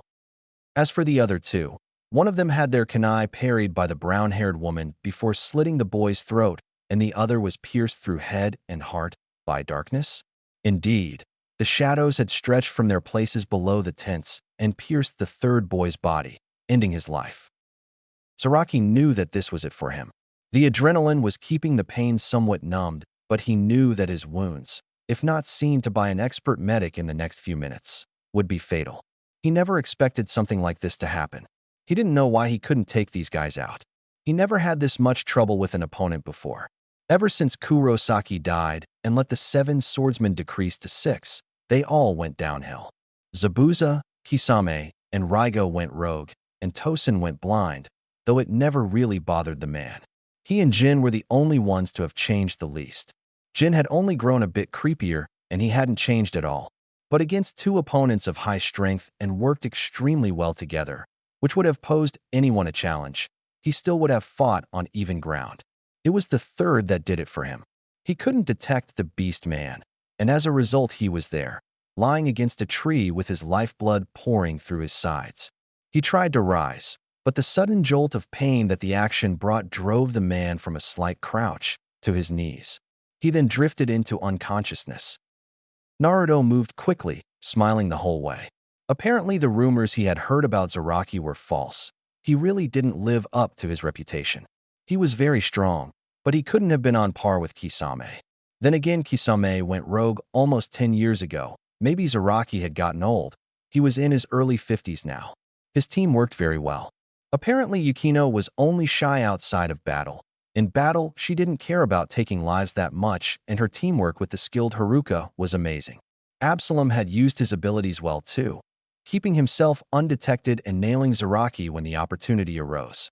It was a good system. Absalom reappeared as he approached. "Nice work," he called to them. Haruka shouted, "Where the hell were you?" as he got closer and approached Zaraki's dying body. He told them as he prepared to leave, "I was watching the fight, waiting for a chance to attack, but you guys finished him off before I could. Nice job. Get rid of the Genin's bodies while I'm gone. I'll be back in a minute." With that, the shadows pooled around them both, and they vanished, leaving the remaining 3 with a lot of cleanup duty. Hidden cave inside Hokage Monument. Naruto appeared in a dark room inside the cave. He left Hogback with the still-living Zaraki Kenpachi. He yelled out, and his voice carried throughout the entire cave system. "Hogback." Within a few seconds, the doctor appeared at the doorway, somewhat out of breath, and managed to get out. "Yes, pant Naruto-sama?" Naruto looked up from patching up the unconscious Zaraki as best he could and said, "Get me that swordsman general zombie that you cooked up and make sure that he's restrained. This guy won't last too much longer, so you had better put a rush on that." Hogback nodded and dashed off as best he could. Within the next few minutes, Naruto did his best to keep Zaraki alive through moving the nearby shadows to literally patch up Zaraki's wounds. It stopped the external bleeding, but not much else. He had to keep him alive until Hogback got there with the only general class zombie he had completed. It was meant for a sword-wielding shadow, which was a bonus. Worst-case scenario, they had to put it in a soldier zombie and transplant the shadow later. Hogback arrived, pulling a wheeled cart with a frozen body after him. This body was much stronger than any other zombie thus far, and had the tattoo upon his upper arm, Jizi, too. The body was strapped to the table with thick circles of iron that ensnared the corpse at knee, waist, and bicep level. Hogback pulled the cart near the body while Naruto got up. With a single hand seal, he created a Kage Bunshin. This clone moved towards Zaraki's feet and hurriedly lifted up the shadow from the ground. Naruto moved quickly and removed a recent acquisition from the shadow in the sleeve opposite the sleeve that held his axe. This new acquisition was an extremely large pair of scissors. He quickly cut Zaraki's shadow from his person, and the clone, without any ceremony, simply pressed the shadow against the body and let go and vanished once the shadow sank in. Naruto quickly took a brush and some ink from within his coat and quickly sketched a complex seal onto the torso of the zombie. He had to work fast to secure the shadow before Zaraki died. If the seal didn't anchor the shadow to the body before he died, the shadow would go with the original owner. As a result, Naruto worked faster than he ever did before, drawing frantically and making hand seals as quickly as possible. He was overjoyed when the symbols glowed blue and shrank into a space the size of the head of a pin thanks to another seal he included in the design. Naruto collapsed onto the ground. He was so fucking glad. It could not be expressed in words. He was actually surprised that he made it. He was glad the scissors did their job. They cut through the shadow a lot easier than the axe did. Plus, it didn't leave large indentations in the floor. He would use the axe to take shadows in battle, but if he had some calm, he would use the scissors to cut the bonds between shadow and body. He looked up and said, "Thank you, doctor. Now then, we should give our friend here some space. We both know that zombies won't be immediately obedient. I will take care of Zaraki's body. Keep up the good work." Hogback nodded and wheeled away the body, which was starting to move. Naruto got up and with a few hand seals incinerated the body with a Gakakyu no Jutsu. He left the same way he came, vanishing into the shadows. Back at the campsite or battlefield, depends on your point of view. When he got back, he saw that the bodies of the genin were incinerated. The tents and sleeping gear and everything else were already sealed into a scroll, and they were all waiting for him. After a second to get his bearings, he stood before them and said, "My friends, I believe it is now time for me to reveal my most powerful tactical maneuver." They all looked at him oddly, and with some degree of anxiety. If it was as powerful as he said it was, it must have been something, right? He continued on, "Yes, my most secret maneuver. It is aptly named Operation Get the fuck out of here." He started to run into the forest, the others hurrying after him. 2 hours and 10 miles later, they came to a stop in a decent-sized clearing where Naruto stopped and said, "Right, this should be far enough." They all stopped and panted slightly, Haruka glaring at him. He continued on, "Sorry about the suspense and the sudden run, but we needed to get as far away from there as possible, plus the mood needed lightening up. Fighting and killing one of the 7 swordsmen takes its toll." He gave them a moment to catch their breath and stop panting before he continued before saying, "Right, now that we are here, Yukino, I need you to do your best to locate Perona. The rest of you can do what you want. I can smell a stream not too far from here, so I am going to try my hand at catching breakfast again. Build a fire while I'm gone." Then he walked into the forest. By the time Naruto got back, with a skewer of fish in hand, Yukino had already done her job. When Naruto had finished prepping the fish to cook and set them before the fire, he asked her, "Well, did you find her?" Yukino sat down and said to him, "Well, there is good news, and there is bad news. Which do you want first?" Naruto looked at her and said, "Let's hear the good news, why not?" Yukino nodded and continued on, the others hanging on her every word. "The good news is that I did find Perona." She was cut off by Haruka yelling out, "Nice job, Yukino-chan," which made Yukino blush a bit. Naruto interjected into the moment and said, "And the bad news?" Yukino looked at him and said, "The bad news is that she is sealed." Naruto looked at her and asked, "Sealed?" Yukino nodded and looked at the frying fish and said, "Yes, into a jar." Naruto was getting slightly irritated when he asked, "Okay, where is this jar?" She looked up from the fish and gave him the bad news. Plain and simple, the vase is locked into a safe behind a portrait. This portrait is in the office of Yamamoto Jinryu-sai Shigekuni, the Yonde Mizukichi.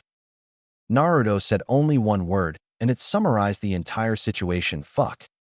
Naruto and the rest successfully infiltrated Mizu no Kuni. They had made camp when they were discovered by Zaraki Kenpachi, one of the 7 swordmen, plus his Genin team, through complete accident. When the smoke cleared, the 3 Kiri Genin were dead, and Zaraki himself was kept alive long enough to have his shadow removed and sealed into a general zombie, creating a powerful servant for Naruto to command since zombies possess all of the abilities the original owners of the shadows had. After they had gotten far away from the battleground, Yukino actually managed to locate Perona. However, she was sealed into a jar, like the jar they sealed Shikaku in before sealing it into Gaara. That jar was in a safe behind a portrait in the office of Yamamoto Jinryusai Shigekuni, the Yonde Mizukichi. And now we begin. The clearing where we left off. Naruto summed up the entire situation in one word: fuck. This was bad, and he knew it. He never planned to go within 50 miles of Kirigakure on this trip.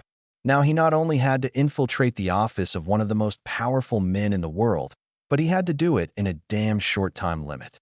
He would have to get into and out of Kirigakure before they found out about Zaraki's death.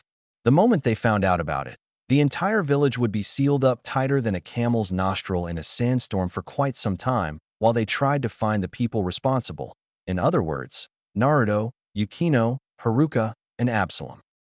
He gave out the order immediately after the fish were cooked and eaten. Pack up, we're moving out now. Knowing that they wouldn't be told what he had in mind until he wanted to or needed to tell them, they just did as they were told, and after removing any traces of their presence, ran off into the forest. Naruto kept the pace quick and brutal. No stopping, even for a moment. It was keep up or get left behind. Naruto may have been rather young, but the boy was a fast little bastard. They went a lot faster than they did after the battle. They weren't extremely hungry for one. Plus, they didn't have to go slower than normal to cover their tracks from anyone who might have been pursuing them. Naruto went as fast as he could through the chilling, mist-filled woods, heading steadily eastward the entire way. After 6 hours of nonstop running, they finally stopped about 10 miles outside of Kirigakure. This was much closer than Naruto ever wanted to go to a hidden village on this trip, but circumstances demanded some alterations to many plans. He told them to get some rest, and for Yukino to place a genjutsu around them before she did. He quickly unsealed the tents, and everyone slept the sleep of the completely exhausted once Yukino shielded them from prying eyes and ears. Exactly 8 hours later, Naruto woke up at 3 a.m. exactly. Having a bijou acting as your alarm clock was a pretty handy fringe benefit of being a Jinchuriki. He woke up the other three in the usual way, i.e. cold water. Once they were awake and calmed down a bit, he told them what was going through his mind once he heard of Perona's unfortunate location. I am not going to lie to you. I did consider this possibility when we entered Mizu no Kuni. This is the second worst possible scenario that I had envisioned, that Perona had already been found and captured by Kirigakure or some other hidden village. We need to secure that container, and we have to do it fast. Once the Mizukage hears of Zaraki's disappearance, he will be forced to launch an investigation. It will be 2 days at most before they come to the conclusion that Zaraki is either dead or has gone rogue. In either case, the village itself will be put on total lockdown due to a major security breach. The seven swordsmen know more about Kirigakure and Mizu no Kuni's defenses than anyone save the Mizukage and the daimyo themselves, and if one of them went rogue or was killed, the swordsman or his killers would automatically receive a kill-on-sight order plus an S rank in the Kiri Bingo book for either stealing important village secrets or killing one of the seven.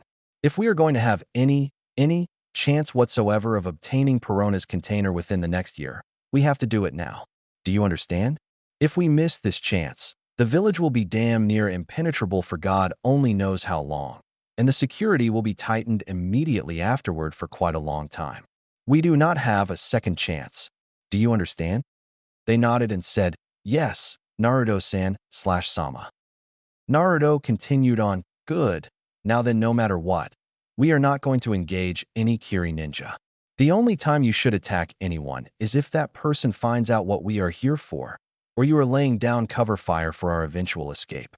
This is a stealth operation, no violence whatsoever unless absolutely necessary. We are also going to avoid the Mizukage at all costs.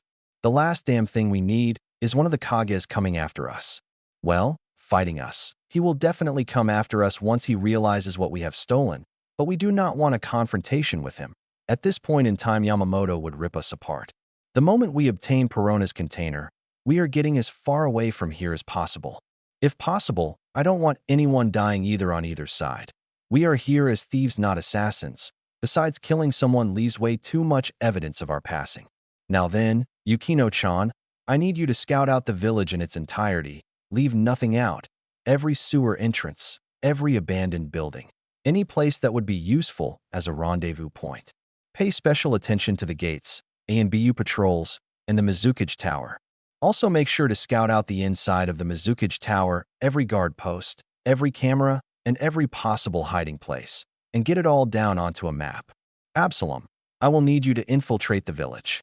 Yukino can only do so much, so I will entrust the stalking of the Mizukage to you.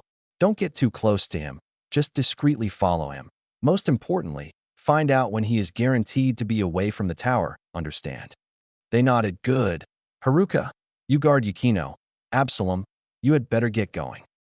Before Absalom left, he asked, what will you be doing, Naruto-sama? Naruto looked at the beast man and said, I will do my best to get inside the village. If I can manage it, we will have a guaranteed way to enter Kirigakure, making this operation much easier, as well as leaving a back door into the village if for any reason we ever need to come back. Now get going. I told you already, we are on a time limit.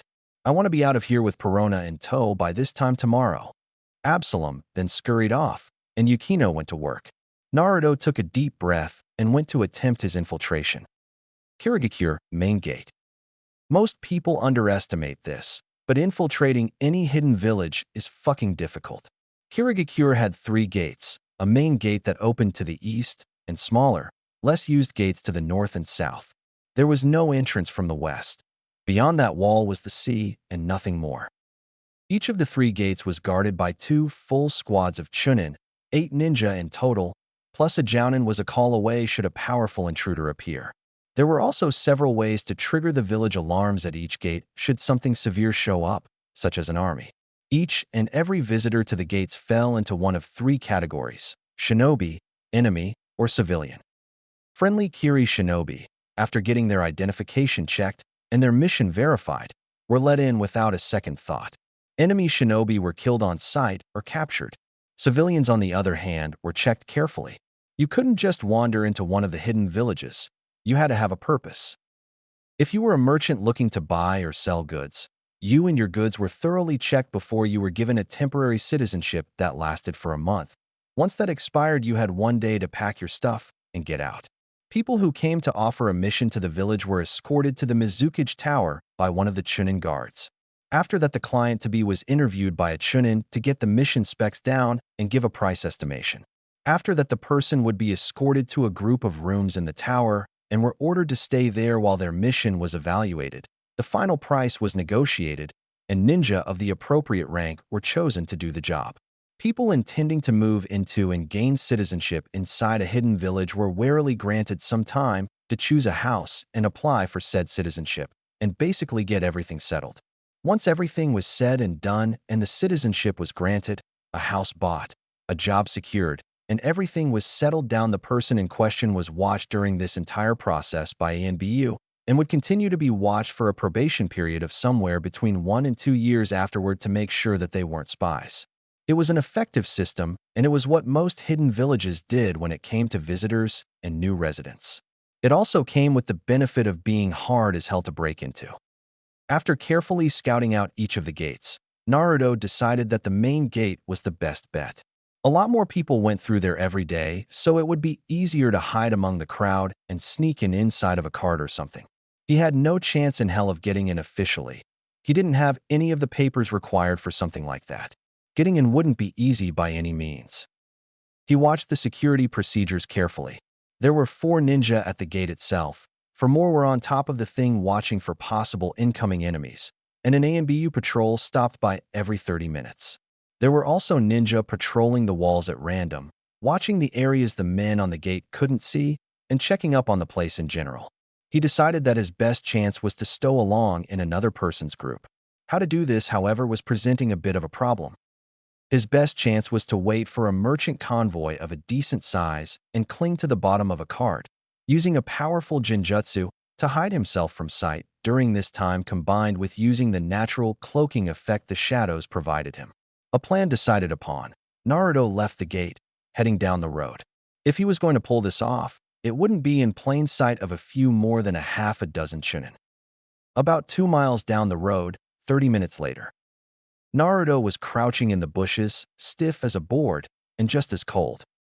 A little less than half an hour had gone by since he started scouting out a good stowaway target, but there was absolutely no one. His thoughts were going by, what the hell? This is supposed to be the busiest road for miles. Where the fuck is everybody? The only person to go by since I got here was that pair of newlyweds going to Kiri for their damn honeymoon. I hope the fucking bride snaps her neck falling down some stairs or something. Come on in. Naruto ended up waiting another hour and a half before a merchant with a cart showed up that Naruto could stow away on. 2 hours, combined with it being Mizu no Kuni in the later months of the year, the temperature was getting closer to the bottom of the thermostat. Disregarding his near miss with hypothermia, Naruto snuck by the old geezer guiding the horse pulling the cart, got underneath it, and sticking to the thing with chakra channeled into his back, placed a jinjutsu around himself that would hopefully sneak by the damn locals, wrapped himself in shadows for a combination of good measure and warmth, and settled in for a good, long ride under massive scrutiny in mid-30-degree weather. Kirigakure, Merchant's Quarter, 2 hours later. Naruto climbed out from under the dude's cart and managed to get away without being seen. Why it took 2 bloody hours to get a cart across roughly 3 miles of space was beyond him. Now the guy in question was in some cheap hotel looking for a room, so Naruto decided to take the opportunity to get the hell out of there while the going was good. Through a powerful jinjutsu that would be difficult by the standards of most jounin, he managed to get people to think he was a poor abandoned orphan. Not too far from the truth, mind you. But he didn't carry the look of abused youth most of the time under normal circumstances. There was one good thing about this entire mission, and that was the fact that the Mizukage Tower, like all Kage towers, could be seen from like 5 miles away. With target in sight, Naruto got moving. About an hour later, Naruto slipped into a back alley. Things were getting dangerous. It was a fucking swarm of ninja of all levels near the tower. Hell, he came within 20 feet of Ikamaru Jin himself, one of the now 2 remaining loyal members of the Seven Swordsmen. He was lucky as all hell that the man didn't sense the jinjutsu, but he did look to have something on his mind at the time. At the moment, Naruto was trying to get as close to the tower as possible before he got out of dodge. At the moment, he was about 300 meters from the wall separating the tower from the street, and you couldn't swing a cat without hitting a ninja at the moment. They must have gotten the news of Zaraki's disappearance sooner than he thought. Oh well, he reasoned, this only means that I have to work faster. He stepped away from the alley and did his best to slowly, and most importantly stealthily, make his way to the tower. He didn't have a snowball's chance in hell of making it inside the wall without blowing his cover, but a starting point near the tower would be good for the operation. He was about 150 meters from the wall now, so close. If he could make it to 100 meters, it would be perfect. Well, this whole situation was far from perfect, so it would have been as good as he could possibly hope for. Just a little bit closer. He crept out of the alleyway very carefully, doing his best to remain unnoticed by the locals who seemed to have more important matters than some little brat. He was about 2 meters from the next alley when he heard it, the muffled sound of hand seals and a muttered kai, and he felt the illusion around him disperse. Shit, he thought as he scrambled to get away from the people whose sole attention now rested on him. He managed to get into the alley unscathed, and with a quickly muttered Kagehoko, managed to escape before he got killed. He managed to get a look at the person who found him out though. It was Tosin Kiname, Kiri's blind swordsman and the other loyal survivor of the Seven Swordsmen. The campsite. Naruto emerged from the shadows in the middle of the camp, breathing hard. That was way too close for comfort. If he didn't hear the guy before the illusion dispersed, well, let's not get into that. He looked around frantically and saw Yukino with a large screen composed of mirrors displaying numerous flashing images. She said to him as he got his bearings, "You had a very close call there, Naruto-sama." He looked over at the girl and asked, "You saw it then?" She nodded and said, "Yes, you managed to reach your goal, but Tosin Kiname spotted you. Ironic that it would be the blind man to find what no one else could see. Absalom is still tracking the Mizukage, and he has remained undetected. His talents are really quite useful." Naruto nodded and said, "Of course they are. That's why I recruited him. How are you coming on that map of the city and the tower blueprints?" She didn't even glance away from the mirrors, and he noticed for the first time a scroll and ink brush in her hand. An inkwell was nearby, as was a second scroll that seemed to be completed already. She said, "The map of the city with all information you requested has already been completed." She indicated the scroll near the inkwell before continuing, "The blueprints of the tower, however, are still being completed." She didn't even look away from the mirrors or blink as she inscribed another passageway on the scroll in her hand, adding several symbols that indicated guard posts. Naruto reached down and took the completed scroll.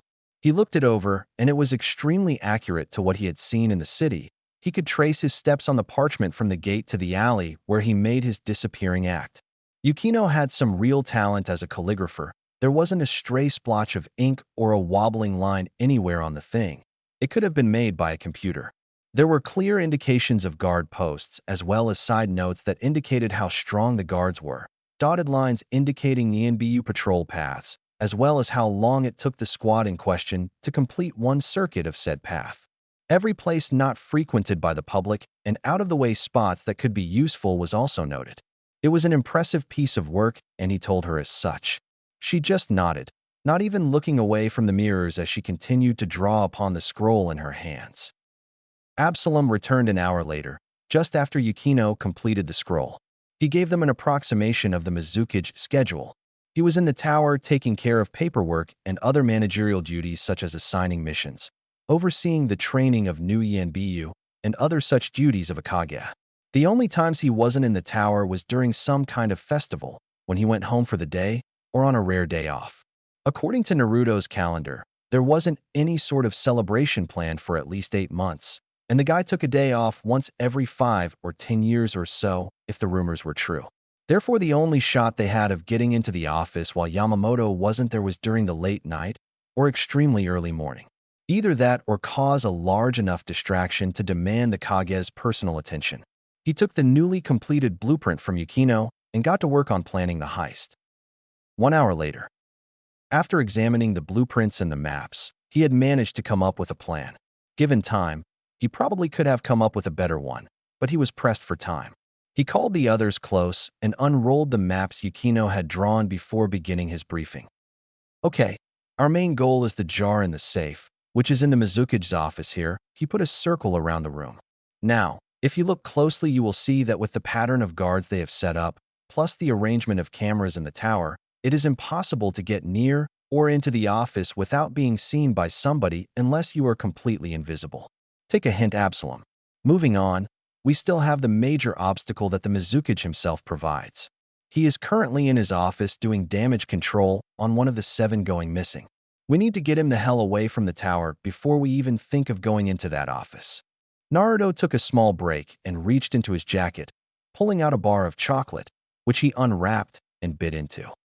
Geez, he may be strong and smart, but he's still a damn kid. Sweet tooth the size of a monster, thought Haruka rather cynically. Though it was true, her commander had an enormous sweet tooth and always had some kind of candy on his person or nearby. 1. He continued on, our best bet therefore is to create a distraction large enough to demand the Mizukage's personal attention. The slaughter of a clan would do, but that was already done by the Sandai Mizukage, One Aizen Sosuke, before Yamamoto deposed him and took over. I believe that our current best bet is to take out this particular target. He circled a large building near the wall, far away from any housing. The power plant, if we take that out, the entire city will go through an enormous blackout. This will cause the Mizukage to leave and go with several Jounin and ANBU to find out what's going on. This normally wouldn't have the procedure, but with the high alert status they're under right now, he won't take any chances, most likely believing it to be a rogue Zaraki or his killers. Well, he is right on that one, but moving on. I will take care of the power plant. After I do, I will bring Absalom to the tower to begin his infiltration. Without power, the cameras won't be active, so it will be a lot easier. I will also place a barrier around the tower to prevent reinforcements. Yukino, Haruka, you two are to stay here. We will come back for you once we have the target. Okay, it is currently 6:30 p.m., just getting dark, so the lights should start coming on any minute. Absalom, we had better get going. The beast man nodded and rose, the boy following him. Naruto looked back at the 2 girls and said, get everything ready to leave at a second's notice. The moment we get back, we are getting out of here. The girls nodded and Naruto grabbed Absalom's shoulder. He muttered Kagehoku, and they were gone. Kirigakure, merchant's quarter. The pair emerged in an alley behind the hotel where the merchant from earlier was staying. The moment they were there, Naruto muttered to Absalom, right? You saw the map. Get us there unseen. Absalom nodded and placed a hand on Naruto's shoulder. Within seconds, they had both vanished. Absalom could become almost completely undetectable and render anything he was touching as such alongside him. They followed the memorized map, not moving too quickly so that they could remain undetected. Within an hour, they stood before the power plant. It was an impressive sight, big stone building, surrounded by gate complete with barbed wire, and the odd A&BU patrol made sure the place was safe. Naruto got close to the gate and held out his hand. This was close enough. Darkness gathered in his palm, seemingly materializing from nowhere.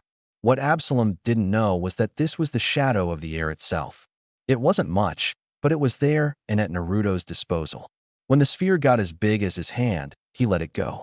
It soared into the air above the facility and spread, cloaking the entire building. Within a few seconds, the lights in the city began going out. Naruto muttered under his breath, "If you snuff it, they shall come."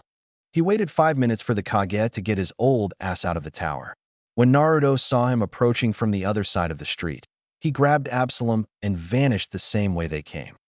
They were in the alley where Naruto vanished earlier. They looked around carefully, still invisible thanks to Absalom, and there were very few people in the darkness.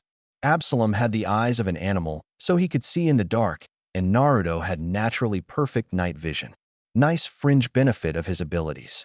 They quickly made their way to the tower. Naruto kept up a constant vigil. He wasn't afraid of the Mizukage. He was out of the picture, but there was a very real chance of encountering one of the remaining 2 members of the 7 swordsmen. Naruto did the same thing to the tower that he did to the power plant. Only this time the dome covered the 2 of them as well, locking out any reinforcements no matter how strong they were. Well, to a certain extent. Naruto muttered to Absalom, "Okay, nice, quiet, and slow. We don't want anyone knowing we're here until it's too late. The office is on the 3rd floor, so take the steps on your left." Absalom only nodded.